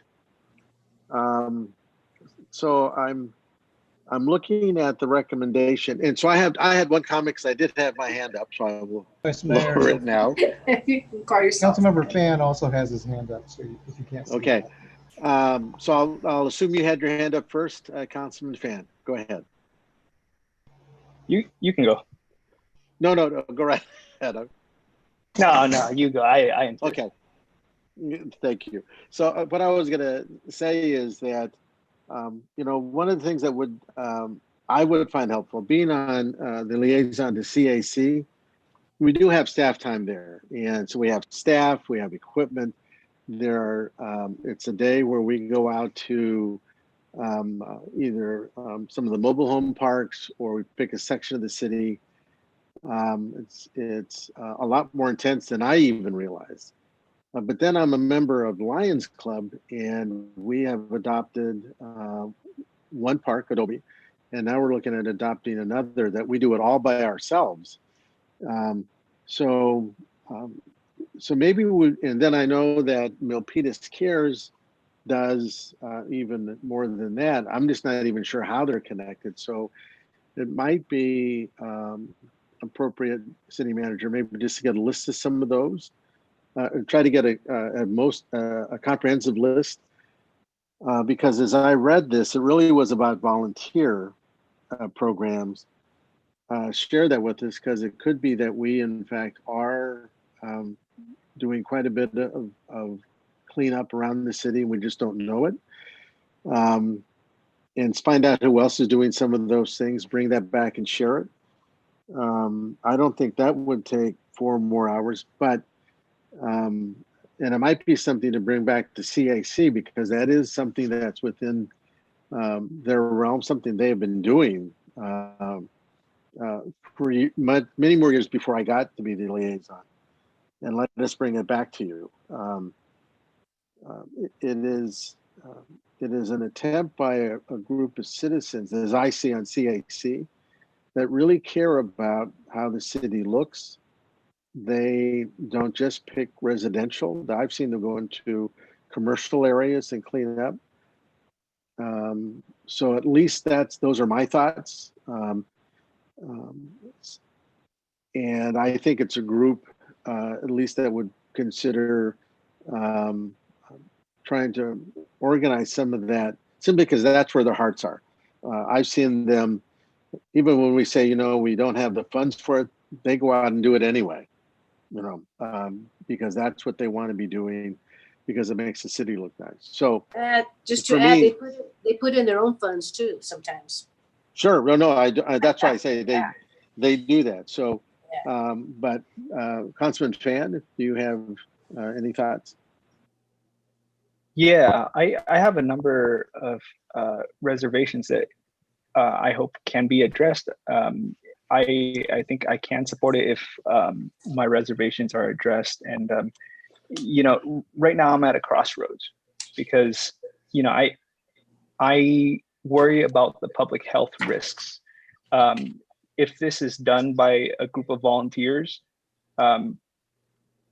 there's no real management of these individuals. And depending on the timing that this would be taking place, Santa Clara County has been recently added back onto the state's watch list because the numbers don't really look all that great. And so while many businesses are still unable to proceed, and many folks are still out of work, it's difficult for the city to spend dollars on actual people, staff time going into this, even with the health risks. That aside, earlier it was mentioned that we're stretched pretty thin right now in terms of COVID response, in terms of the testing.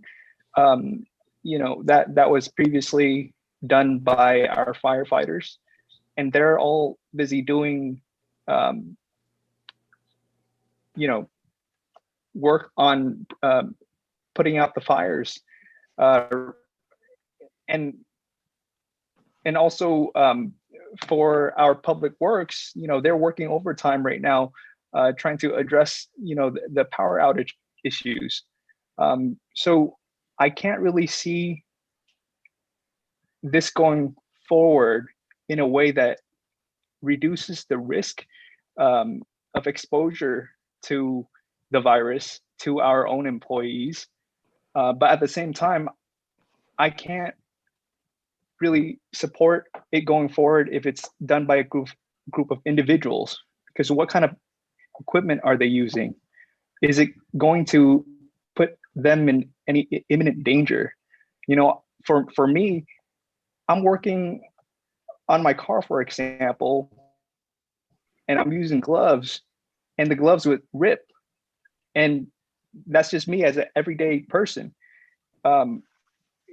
If untrained citizens are to be gathering in a condensed place with multiple people using improper equipment, I'm worried about the public health risks. And I just can't, in good conscience, prioritize beautification over public health. And so that's my concerns. And if you can manage to address that, I'm happy to support this, because I do think that how the city looks is important, but I'm more concerned about how the city lives or not live. And that's just, human life is just too important to me. And I hope you So understand that these are genuine concerns. No, and I agree with you wholeheartedly. And so I'm going to answer this one question, and then I see the mayor's back, and I'm thankful for that. We actually had Renee present to the Lions. I have a lot of faith in our staff, and so what she she actually answered all those questions. Thank you for being that interested. Nobody gets to volunteer until this pandemic is over, number one. So you can't go out there and just do it on your own. Number two, the reasons you can, or for the reasons you explained. We need to make sure we know who's out in the parks, that you're socially distancing, that you are wearing masks, and we don't have the staff to go out and do that. And lastly, as far as we're concerned, we're, as the city, we're doing the best we can with what we have. So the city, I think, does a really good job through their staff at monitoring those kinds of things. And Renee was really good at telling the Lions who were eager to go out there not to do it and put themselves in harm's way. So as I looked at this, it isn't so much if they can go out and do it today because it's not appropriate. It also provides us time. If we're going to do something, let us put it into place. If there's actually programs that are out there, let's mirror them. I've also been there when there's been too many people at one place before the pandemic. So we can use this time to plan, and that's sort of what I sort of see there, because it always talks about volunteers, not about our staff. But I think it's an appropriate time just to say we can use this time for planning, not actually going out and doing the real work, because right now it's not healthy to do that. But those are my thoughts. I am happy to see that the lights are back on behind the mayor, and more happy to turn it over. Thank you. Thank you. I am very heartened to have you as the vice mayor and their support. So thank you very much. But yeah, I am back. I lost power for less than a minute. It really did happen. And, what can I say? Who's next? I'm just kidding. But no, in all seriousness, I'm glad everybody's safe, and please be prepared for any power outages that may occur, not just due to the heat wave and the great use of energy, but also there's wildfires happening across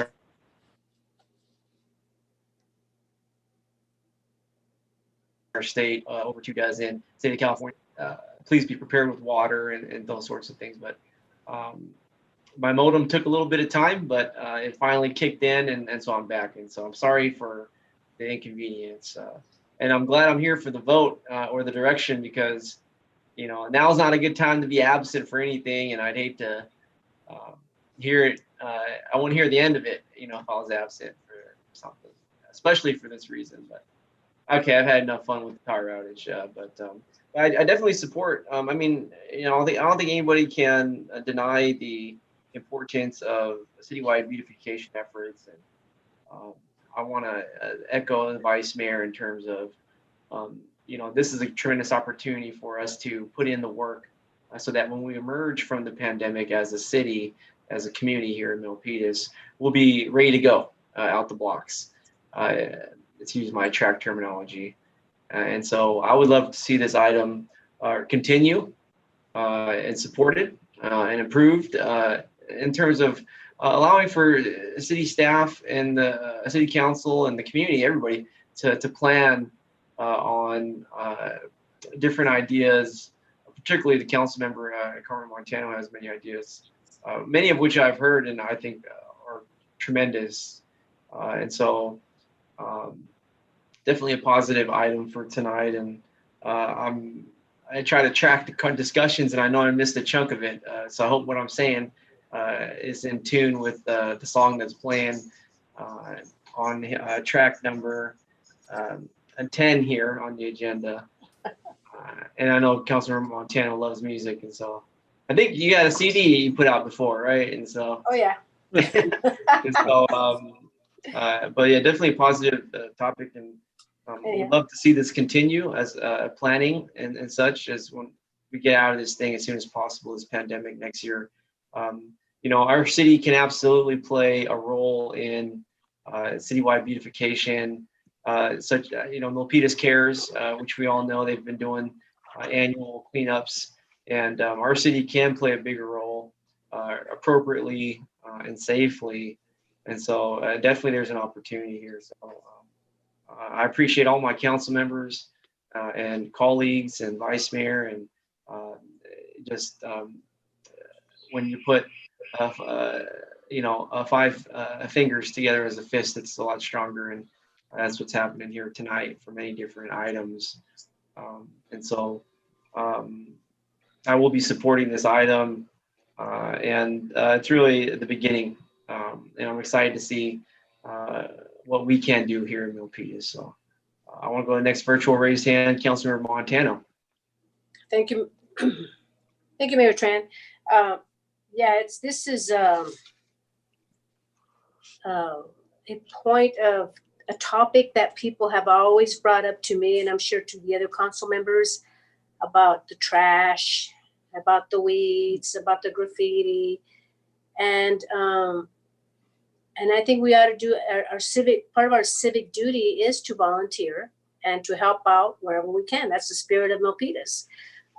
That's why we have the Milpitas Cares. That's why we have the CAC doing their annual cleanups, spring cleanups with the churches. But this goes above and beyond. This is people that want to volunteer. And as a matter of fact, right now you have people that are doing cleanups. You know, they call me up and they tell me they've people, you know, seniors, you know, they're walking at the park and they have their little bag, and so they do it on their own. But I was just thinking this could be a coordinated effort with the city can from maintenance, Tony Onda's team, somebody there could just tell us, oh yeah, this place, you know, if you have volunteers, you can let your, you know, people know that this place needs to be cleaned up. And all they would do is just supply the bags, you know. But I understand about COVID, but there are face coverings. And if you've ever been to a cleanup, people are always at a distance. Nobody's there together. It's always probably 10 feet apart. Everybody's doing their own thing. So cleaning up, picking up trash. But yeah, private citizens can go ahead and do it on their own. But if the city wants to wait and just kind of plan, we could do that, because COVID, we do have to take a proactive. Oh, yeah, proactive definitely. About being safe, you know, we have to be safe. But yeah, but private citizens can, they do it now, they clean up. But if it's city sponsored, then yeah, I think we should come up with a plan. But this is a good plan, and we'll be ready when COVID is over. Absolutely. We don't want to be picking up cigarette butts and 20-ounce Sprite bottles. You know, that's COVID material right there. Right. Yeah. And so we'll wait. But you know what? Great things come to those that wait. And tremendous. Right. Thank you very much. Okay. Next up, Councilmember Dominguez. Thank you so much, Mayor. I would like to move the motion to move this forward. It sounds like everyone has been able to move. I actually thought, Councilmember Montano, you were going to move the motion. I just wanted to second it. Just want to try to speed up the program. Right, because it's getting late. That's so right. do you want to make the motion and I can second it because it's your item and I want to be respectful And of that? I second it. Hey, all in favor of virtual roll call, Councilmember Fan. Aye. Councilmember Montano. Aye. Councilmember Dominguez. Aye. Vice Mayor Nunez. Aye. Myself is an aye. The motion is carried for item number 10. Fantastic. And we'll move here to item number 11, which was on consent. Okay, moving on here to item number 12. Discuss and provide direction to staff on agenda topic requested by Councilmember Montano. to celebrate Mexican Independence Day annually. And so we will go straight to the council member with the proposal. Councilmember Montano, please. Mayor, Oh, Thank you, Mayor. I'm so sorry. I thought 11 got pulled. I think 12 was pulled. No, it should have been 11. Okay, Who pulled it? I did. let's go to the city attorney. You got the records. Yeah, Mayor Tran, what I have in my notes is we added 12 to the consent agenda. And then Yeah. Oh, is it? It's the other way around. That's Mhm. correct. Oh, That's okay, correct. great. Yeah. Okay, fantastic. Thank you for that. So item number 11, discuss you. and provide direction to staff on agenda topic requested by Councilmember Montano to read aloud the City Council Code of Conduct. Back to you, Councilmember Montano. Okay, thank you. So, I have requested that at every meeting, in the beginning of the meeting, to recite our code of conduct. It's just a reminder, and to also let the public know about a code of conduct, how to conduct themselves and especially ourselves. A friendly reminder to do the people's business in a civil way of conducting ourselves. Just I think that's why the majority of the council said, yeah, that's not a bad idea. So, and I'll be willing to recite it if people think it takes too long, but it doesn't take that long. It's less than a minute when you recite it. So anyway, those are my thoughts. Thank you so much, and I appreciate this item, which I'll be supporting. I believe the school district, the school board here in town does something similar, and I respect it. At the same time, I always have respect for my colleagues to bring their best to every meeting. It's kind of unwritten, but I always believe from day one that folks bring their best. And everybody understands our community is watching, especially more so these days. Previous to COVID, we had members show up to the council meetings, sometimes few, sometimes many, a lot many. And so it's incumbent upon ourselves within to really conduct city business during city time, especially with the highest representation, not just one's values, but of the values of our community. And I think over the course of history, even till today, here in 2020, I know I still hear a lot of stories and a lot of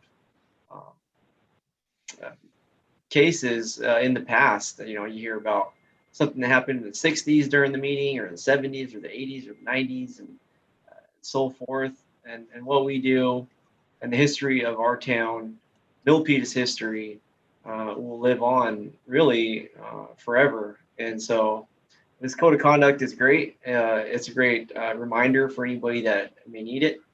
I think we don't necessarily, but we're all human beings, and we can use a reminder, and there's nothing wrong with that. Next up here, we have Councilmember Dominguez. Your microphone, Councilmember. Thank you. Thank you very much. Thank you very much, Mayor, for the time. And thank you so much, Councilmember Montano, for bringing this item up. And the reason that I pulled the item and I wanted to have discussion was because of the language that states for staff to incorporate 4 hours. I was just a little confused on what the 4 hours were. I do have some reservations, and I want to share and express wholeheartedly how truly I believe that we are the leaders of the city and the role models for all those that are watching. And we know that we all get very passionate about our items. And I do feel that in my short time here in the last 2 years, history has not been too far out, at least for me as one member. As a member that has felt attacked, as a member who has felt disrespected, as a member who has felt sexism, as a member who has been gaslighted over and over and over and over and over again. I do believe and I do hope that some of the previous items on this agenda will get us through it. And I do believe that. And I have said that many times, not only upon this council, but in the public, where I do feel that we have 5 strong leaders that have strengths and weaknesses. And I hope that we get to a place where we learn from our strengths and that we help each other with our weaknesses. And I think we're in that transformative stage like any other team. So I say that because I think I don't want to put a false in politics, and I will say that. I know that this is government, but it's tied. I don't want to put out a false narrative that's not happening. And I am very cautious of doing that because that's not giving the truth to our community who is evidently seeing what's happening on the other side of this camera. And so we could give each other reminders all we want, but the reminders isn't going to do anything. What's really going to do something is when we take that self-evaluation, that self-look in the mirror and say, this is no longer something that I want to continue on doing, or I need assistance in helping provide a higher awareness. So just saying that we're going to be doing these conduct, I want to believe that will happen, but I will be very honest as a member who just last week experienced something that I felt was very disrespectful to me. I think we still need to work, and I do not want to put a false narrative out to our community that we're all playing nice in the playground because the camera is on. And so I would feel comfortable with the code and conduct because I do believe it's a vital document. It's rules that we should all attest to. So I would feel very comfortable if that didn't take 4 hours of staff time as it is presented to us, because I don't see why it would take 4 hours. And I do believe that we're in pressing times. We should be putting that 4 hours to COVID versus something like this, where honestly, it's basically checking us to behave. I personally don't want to be the leader that is, I believe, placing resources in something that could be best used. And I take staff time very seriously. With those same note, I don't want to say this is not important. So something that I would maybe suggest, Councilmember Montano, because I hear what you're saying and I understand, and Mayor, I hear your sentiments on this as well. Something that I would feel comfortable with is maybe showing it on the screen in the beginning. It's already on our agenda. Maybe moving it from the back of the page where none of us see it to the front of the page, right? Because I think the package right now, the code of conduct is in the back. I don't think it's in the front. Yeah, I've always wondered why it's in the last. It's like, yeah. I didn't even know it was there until the other day. So maybe moving it to the front where it's literally the first thing we see on our packet, putting it on the screen, right? Just for everyone. I also think that it's really important to engage our community, and we're all learning together. We're all learning how to be a team, and just to put those notes of reminder, because we are all humans. We all make mistakes. We are all learning. And I feel sometimes even we're learning how to communicate, not only with each other, but with our members of the community. So I also want to make sure that these rules don't just apply. It applies to all of us, right? This is our home. This is the home of the people. And when we come to this home, I want to be respected, just like I'm sure everyone else wants to be respected. And so I do believe the value that these rules and these code of conduct brings. I'm just a little hesitant on staff time for this. I just feel like we could figure it out without allocating 4 hours of staff time and not adding extra minutes on the agenda. I know sometimes it sounds simple, but I like extra 5 minutes. It brings us to 12:05 a.m. So I don't know if that's something that you could kindly consider bringing forward versus speaking it, just maybe visualizing it. So Mayor, may I? Yes, Mayor? please. Yes, please. Yes, please. So I'm going to read the code of conduct. It's not that, it's only what, 10 bullets.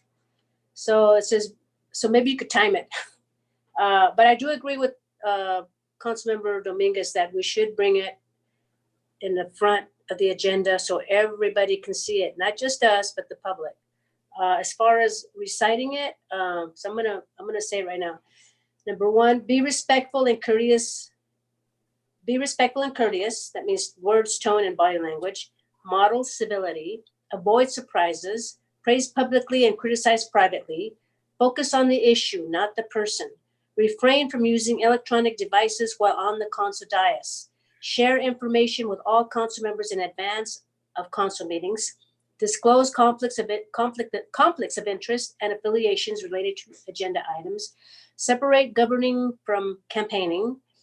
The council speaks with one voice after making policy on issues. Respect the line between policy and administration.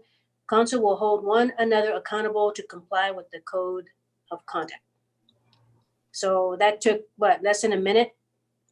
But I do agree with Councilmember Dominguez to not only have it visually, and it's not going to take 4 hours of staff time, because it's all I'm asking is that we recite it before a council meeting. That's all. It's not, I don't know why, but I guess because normally you would take 4 hours, but this was so simple. It was just reciting it. I was just asking to recite it before a council meeting. So that was that. Yeah, no, I understand and I hear you. I just, again, I'm hearing you say those bullets and there's 10. I can rest assure you half of us already violated 6. So I am not the type of person that in a morally and ethical place, I could say, I'm going to do this, and then I don't see it happening. So until I see that happening, maybe I would feel a little bit more comfortable saying it, because the projection it gives to our community is that we're doing it and we're not. So I think I'm saying it as a reminder, so we could be reminded, because people are humans. They just sometimes they need a little nudge. I think it's good for the public as well. So those are my reasons. No, absolutely. I hear you. I agree it's important. I just feel that in good moral, ethical, I cannot tell the public we're going to be doing this when we're not doing it. We're going to be trying to do this. This is a goal. Yeah.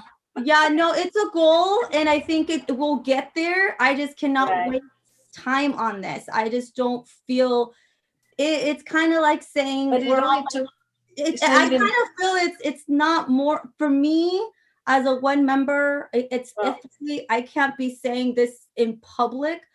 So at this point, I kind of feel that I'm lacking information on why this should happen. So I'm going to go ahead and abstain from this item. Thank you. Okay. Next up, we have Vice Mayor Bob Nunez. Thank you very much, Mayor. So, City Manager, I'm going to take you back. You tell me if I go back too far or not far enough. 6-7 months ago. I think if you go back and look at one of our agendas, we actually had it on the front.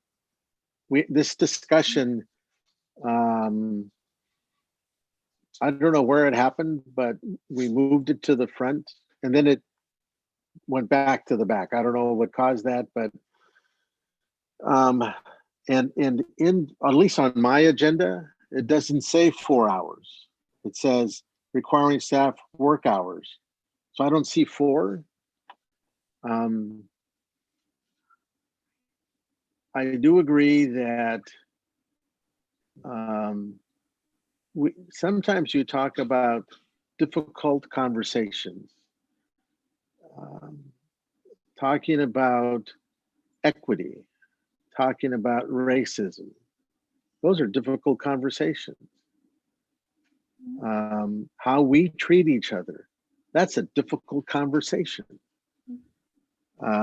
So in my mind, putting it up front makes sense to me because it reminds us if we do it wrong, it results in a difficult conversation. that we should not be afraid of having. And part of this training, when it's developed, and I know the new HR director is still with us, someplace in all of these, one of these little squares. That comes out of that. Don't be afraid of difficult conversations, because if you don't have them when something occurs, they become even more difficult because you allow something to continue to happen that either you become more angry or disturbed or the other person does.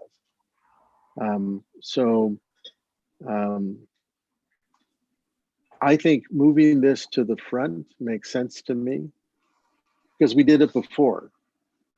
I think recognizing that how we treat people should be how we want to be treated. That rule isn't so old that it's not applicable right now, for me at least. So if this is talking about just moving that to the front, I don't have to have somebody read it out loud to me. If I'm given a moment to read it to myself, that's the only person I can control is myself. I'm fine with that. And believe me, if I say something that anyone takes offense to, I would hope they could tell me that. And I think it was, I'm not sure which one of the council members said it. We would not be sitting in the chairs we're sitting in if we weren't passionate about the work we're doing. So I, as one person sitting up there, if I say something that a person takes offense to, or I say it too strongly, please point it out to me, because I need to be able to say, I'm sorry. And then either change what I said, not the point maybe, but how I said it, or just back up. I'm okay with that. I am okay with that. But as I look at this and I listen to the council member who put it on, if what it was meant is to remind us every council meeting who we're representing and the fact that we are really a team, and sometimes a team can get sideways, but ultimately we are a team and we need to work at that.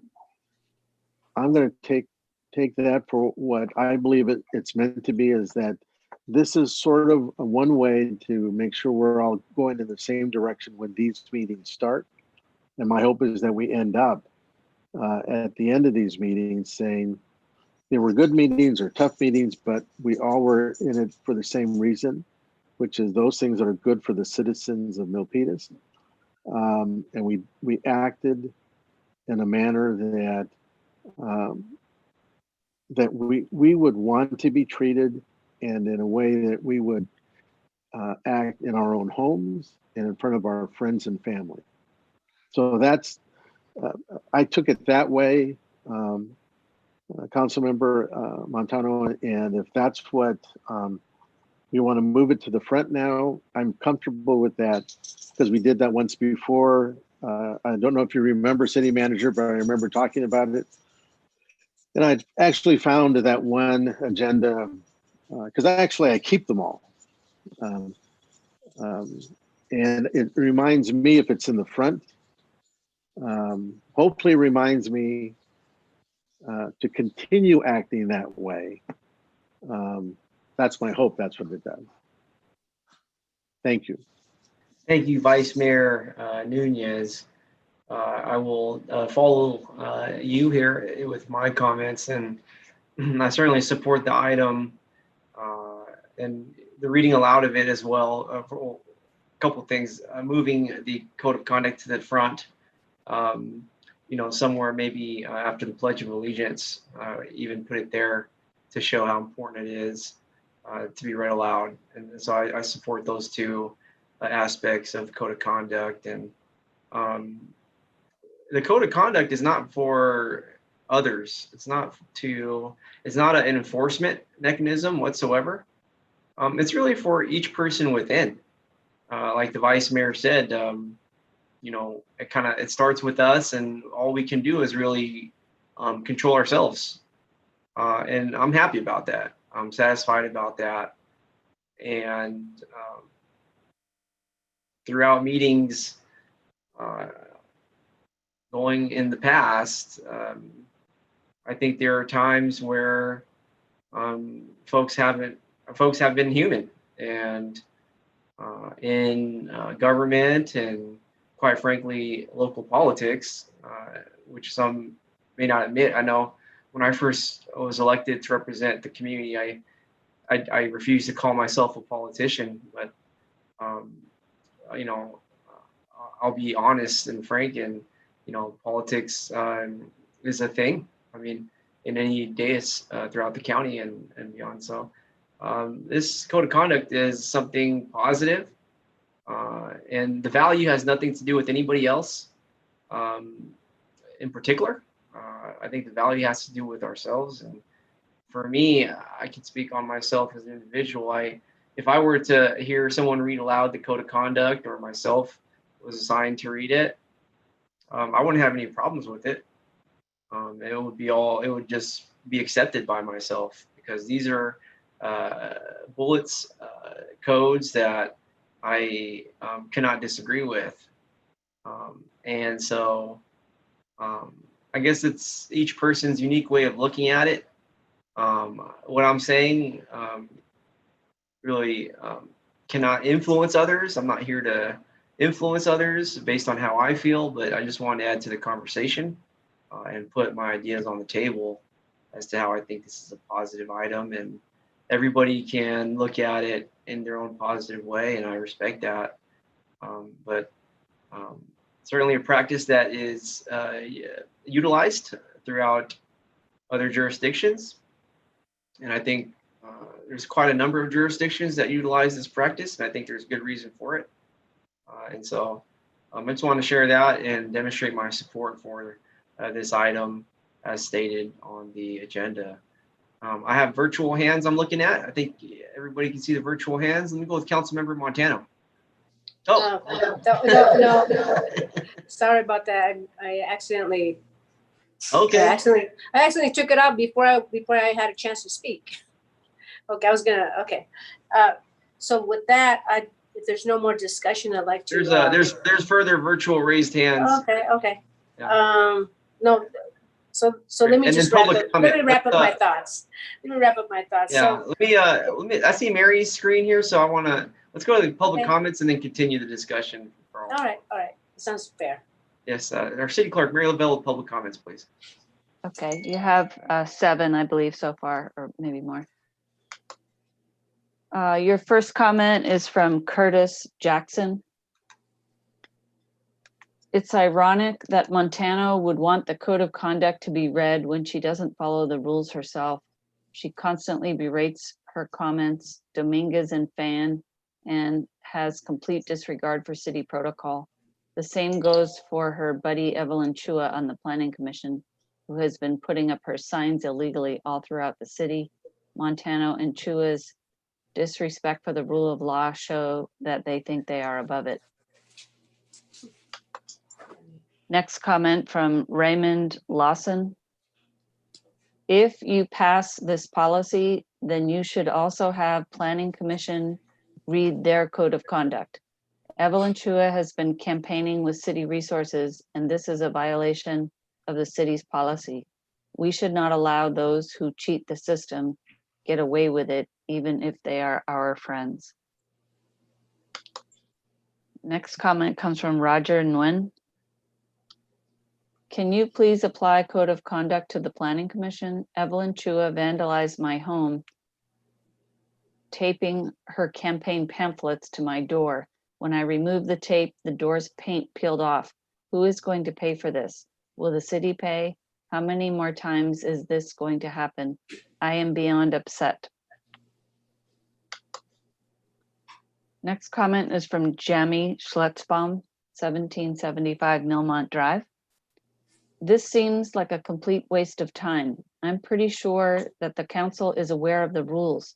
Choosing to be adults and follow them is entirely up to the council. Be adult and be respectful of each other and the city and citizens, and don't waste your time or ours by needlessly reciting rules we are all aware of every meeting. We know them, you know them. Reading them every meeting is a waste of time. Next, from someone with initials JP. There is a constant disrespect from Mayor Tran to Councilmember Dominguez during council meetings. I have noticed that during this evening's meeting, he has a different song and dance. He is actually being civil. Repetition is the mother of all learning.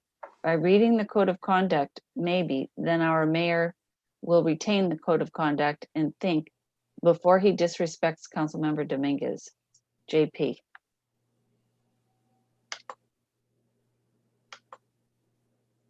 Next, from Voltaire Montemayor, 669 Penitencia Street. The mayor, the vice mayor, members of the city council, the city manager, and staff. In our subconscious minds, going out of order, point of order, code of conduct will be avoided to be pronounced by the president, the mayor, vice mayor at times. It is a calming code or are calming codes.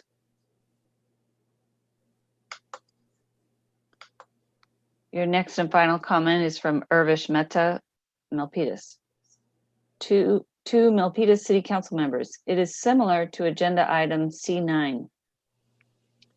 With different characteristics of individuals, it is likely that person may have to making decisions with considering aspects.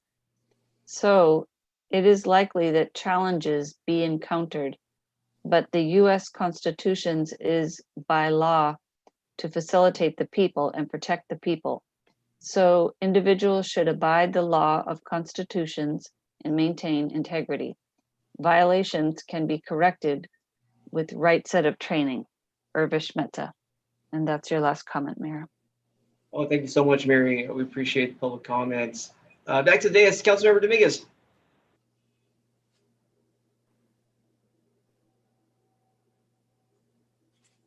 Thank you very much. Well, thank you very much, Mayor, for the time. I do want to ask a question to Councilmember Montano. What happens if the code of conduct is not followed? This is just a reminder. It's on. It's all on the individual. Okay. So it's all on them. We can't I think the mayor was said, we can't enforce it. It's all on you. So it's all on the person, the individual. So help me understand. We want to spend some time on. Could I? Go ahead. Thank you. So I'm just trying to understand. We want to invest some time on reciting these rules that in reality, each individual could or could not, because there's no enforcement. There's nothing that says, okay, if you miss 6 out of the 10, it's to the public, which the public could already see our meetings. They like I said, as expressed in some of the public comments, I feel it's condescending for us as leaders to say, oh, well, let's try this when we have had it for the last 2 years, but yet it's human when it's us doing it and hurting another person. But yet it's lack of calendar, it's lack of character, I believe. I believe we're all grown-ups. We got elected to this position because the people believed in us being able to have civil conversations, be passionate. It's okay to be passionate. It's okay to call each other out on things. It's okay for us to advocate on the policies that we believe in. And I don't feel that I should be shamed or restricted on that and saying, shame on you, when there really is no consequences to any of this code of conduct. There isn't. We could decide if we want to follow it or not.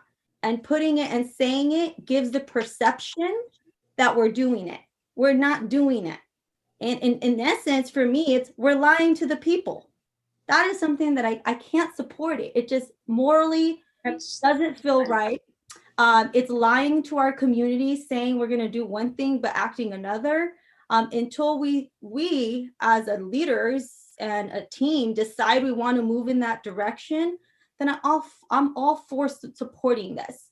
But all of us, including myself, all of us at some point or the other have said something that maybe has caused harm, maybe has caused an individual to feel something.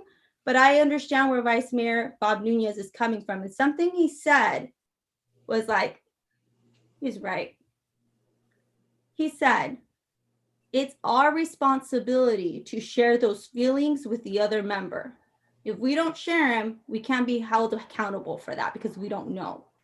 Now, I also understand that there's some of us that maybe may not have the capability to do that, and that's okay.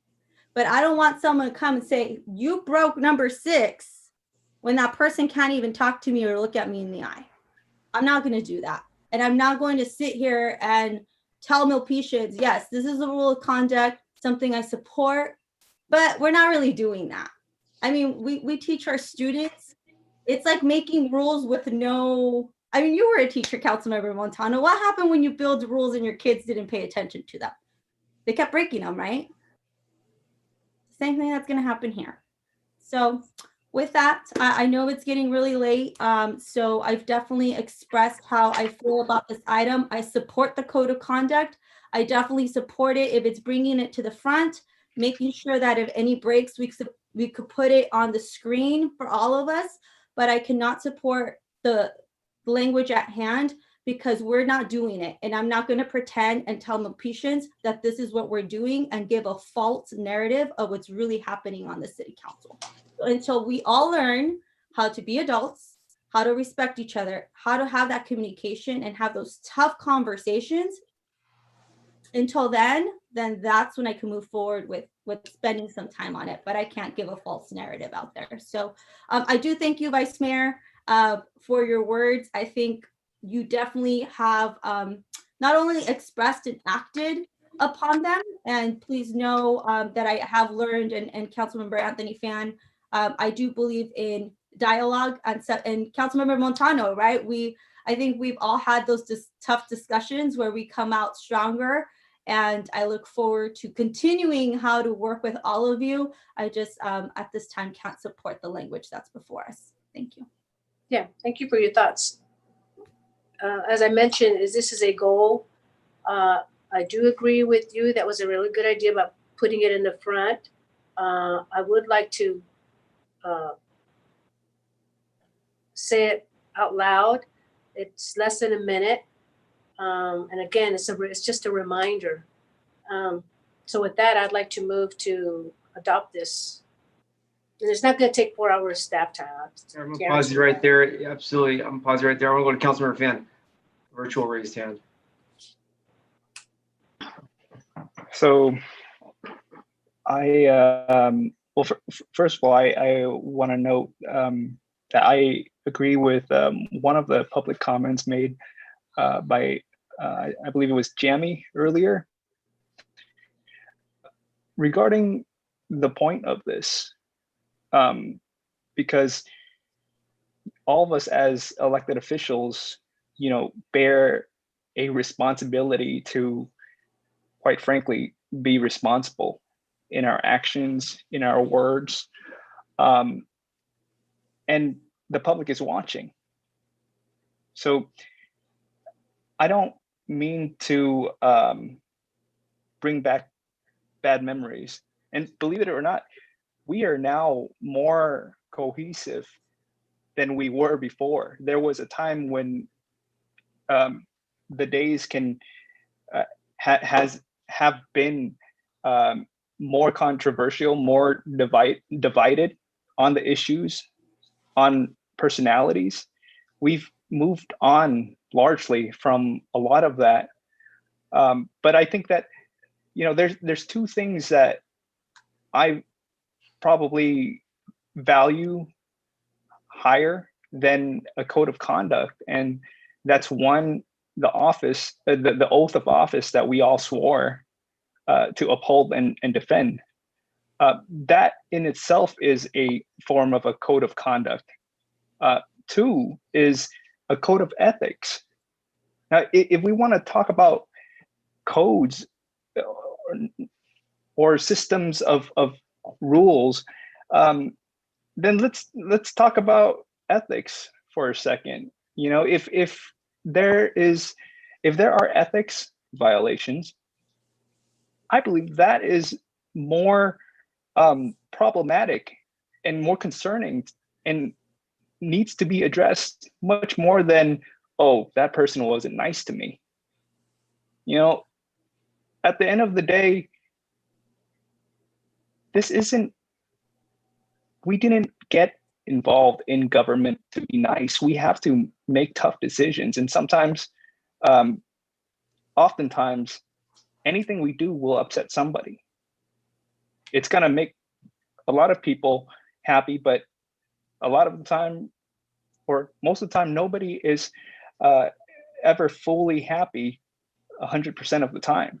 And so we need to think about a system of enforcement if we're going to talk about, how we behave. And we kind of had one a few years back when we created the censure policy. But, that in itself was a divisive policy. And when I read the title of this, I was really concerned because I was thinking, this is going to divide us. Because it can be perceived as being politicized. It can be perceived as targeting any one of us. Any one of us is vulnerable to being the subject on the other end here. And so I think what's more productive, if we were going to have a conversation on a code of conduct, is if we're doing this when we're doing our priority setting, when we're doing our study sessions, and when we're doing these group team building exercises. I think that's more productive because then we can, slowly work towards, these goals that we want to accomplish. But, I just think that, I fail to see the point of this. And yeah, I'll just leave it at that. But I do think that a level of a system of enforcement is needed for the council and commissioners. Whenever we hear allegations of anything, like San Jose, for example, has an ethics commission, an independent body, that consists of staff from the city attorney's office to actually review these allegations of any wrongdoing, whether it be conduct, whether it be campaign violations, whether it be any other ethical violations. I think that's more important for the purpose of good governance, because we should be making policy that addresses good governance, not just policy for the sake of policy, if that makes sense. So I'll just leave my comments at that. Thank you. I appreciate that, Councilmember Fan. And the code of conduct certainly has value for our city council. I think if there is no value for the code of conduct, we wouldn't even have it. And so the mere fact that we do have a code of conduct on our agenda and one that we support on our agenda, that means there's value to it. And if folks don't value it, then it shouldn't be there. I, for one, certainly value the code of conduct, and because there's a value, I have no qualms about kind of reciting it during a meeting, especially when it's less than 1 minute and doesn't take 4 hours of staff time. I think that was just a standard term that we use for many agenda proposals. And so with that, I'm gonna go ahead and move the item as stated on the agenda. Are you making a motion? Yes. I'll second that. Okay, virtual roll call. Councilmember Finn. Nay. Councilmember Montano. Yes. Councilmember Dominguez. Abstain. Vice Mayor Nunez. Aye. Myself is an aye. The motion is carried. Thank you very much. And I hope the discussion can continue. And, I think that's a discussion that we can use the code of conduct for. And it's all good vibes and positive energy. Okay, so moving on here. Item number 12 was on consent. Very pleased about that and how important that is to our community, just to show, how important it is. Thank you, Councilmember Montano. And I know you'll work with the council and staff to create an event for everybody to be engaged. Moving on, item number 13. Let's receive a preview list of anticipated items for the next regular city council meeting scheduled on September 1st. We have that in our packets. I look forward to the resolution in September. That will really be a method of transparency for our community as we will be making the hardest decisions in the city's historical finances. Just someone sent me an article about the layoffs they did for the MEA and Public Works back in, I think, 2012. Somewhere in that era of the Great Recession. And I just know that we're getting hit a lot harder this time around with our economy. And that is also valuable information our city can put out, or I know I'll put it out, showing the possible cuts to our basic public services. So we will look to staff. Let me check in with Steve. Did you have any comments for item number 13? I really don't. You have that item in your package. Okay, great. Any questions, requests from the council? Okay, great. All right, so I want to thank all the attendees, the department directors, all the residents across Milpitas that are watching. I see you, Vice Mayor, you're next. I won't adjourn without everybody having the chance to speak to our Mayor, not to cut you off, but we still have item C4 to consider. That's right. What I was gonna. That's right. That's right. That's what I was going to mention. Thank you. I'm a little off. Maybe it's the power outage I experienced. Thank you, Vice Mayor. That's why I appreciate you. Always coming in with the save. Okay. Item number 4. Let's adopt the resolution amending the City of Milpitas classification plan to adjust salary ranges consistent with approved and adopted all-job classification salary table effective July 5th, 2020. And here on the agenda, let's welcome Francine Hunt. Hi. All right. Now, the Vice Mayor pulled the item. Did you want the presentation or did you want questions? No. I just had one question, a statement and a question. Okay. So first, what I'd like to do is ask if the only change was the salary increase for the MEA. Yes, that is correct. That was the only change to the class plan. Okay, thank you very much. And so, and then the statement is, I normally pull from consent anything that has to do with salary increases and such. Okay. And this is for the public. I'm sorry. Oh, sorry. So you answered my question. So I just wanted to thank you for that. So I really heard it when I didn't do that last time. And I heard it and I heard it and I heard it. So I want to let everybody know that I was remiss in not doing that.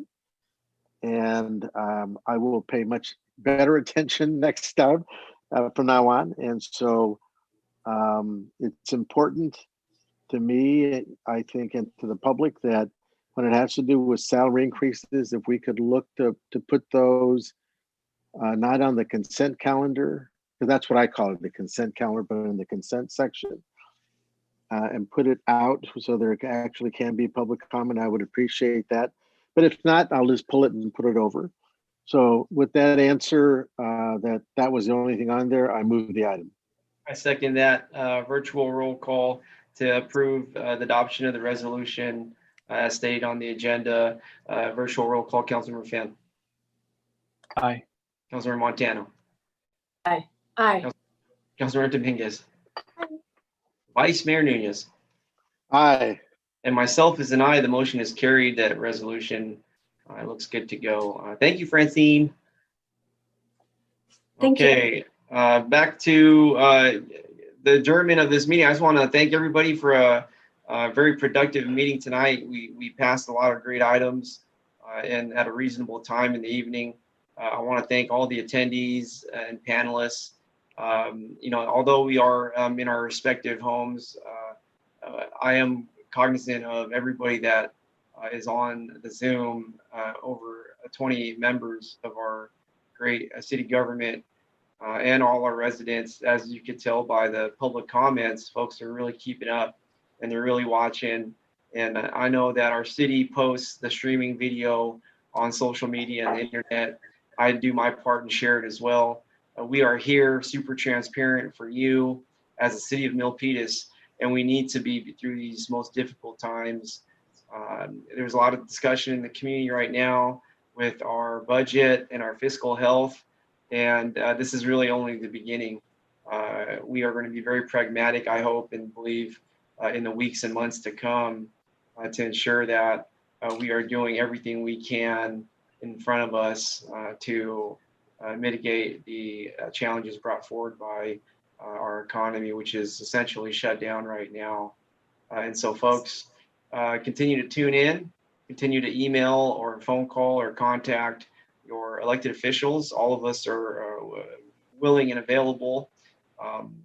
And know that your city leaders and employees are working day and night to ensure that we are well positioned as a city and as a city in the region and as a city in this nation to get through the hard times that the budget numbers are looking to dictate. And so I want to check in with my colleagues. Any final comments before we? Okay, great. So I'm going on the virtual hand list here. I'm just going with what I see. Councilor Montano, did you have a virtual hand up? No, I didn't. I'm sorry, I forgot to lower it. It's all good. I'm just doing my job. Next up here, Vice Mayor Nunez. Yeah, so I just want to ask the city manager if I can have the date again when they're going to do the testing in the Foster Freeze parking lot, because they have the best hamburgers. So I'm going to do both. And so I'm going to pass. Yeah, and I'll pass this information back to everybody. It's on our website. So okay, go to our website, thank you, sir. Get all the dates for all the locations. Streams on Bob. I'd love to go to. I'd love to go to have a there. Tasty Freeze, Foster Freeze right now. Yeah. You know where I'm going to be on that day. Thank you.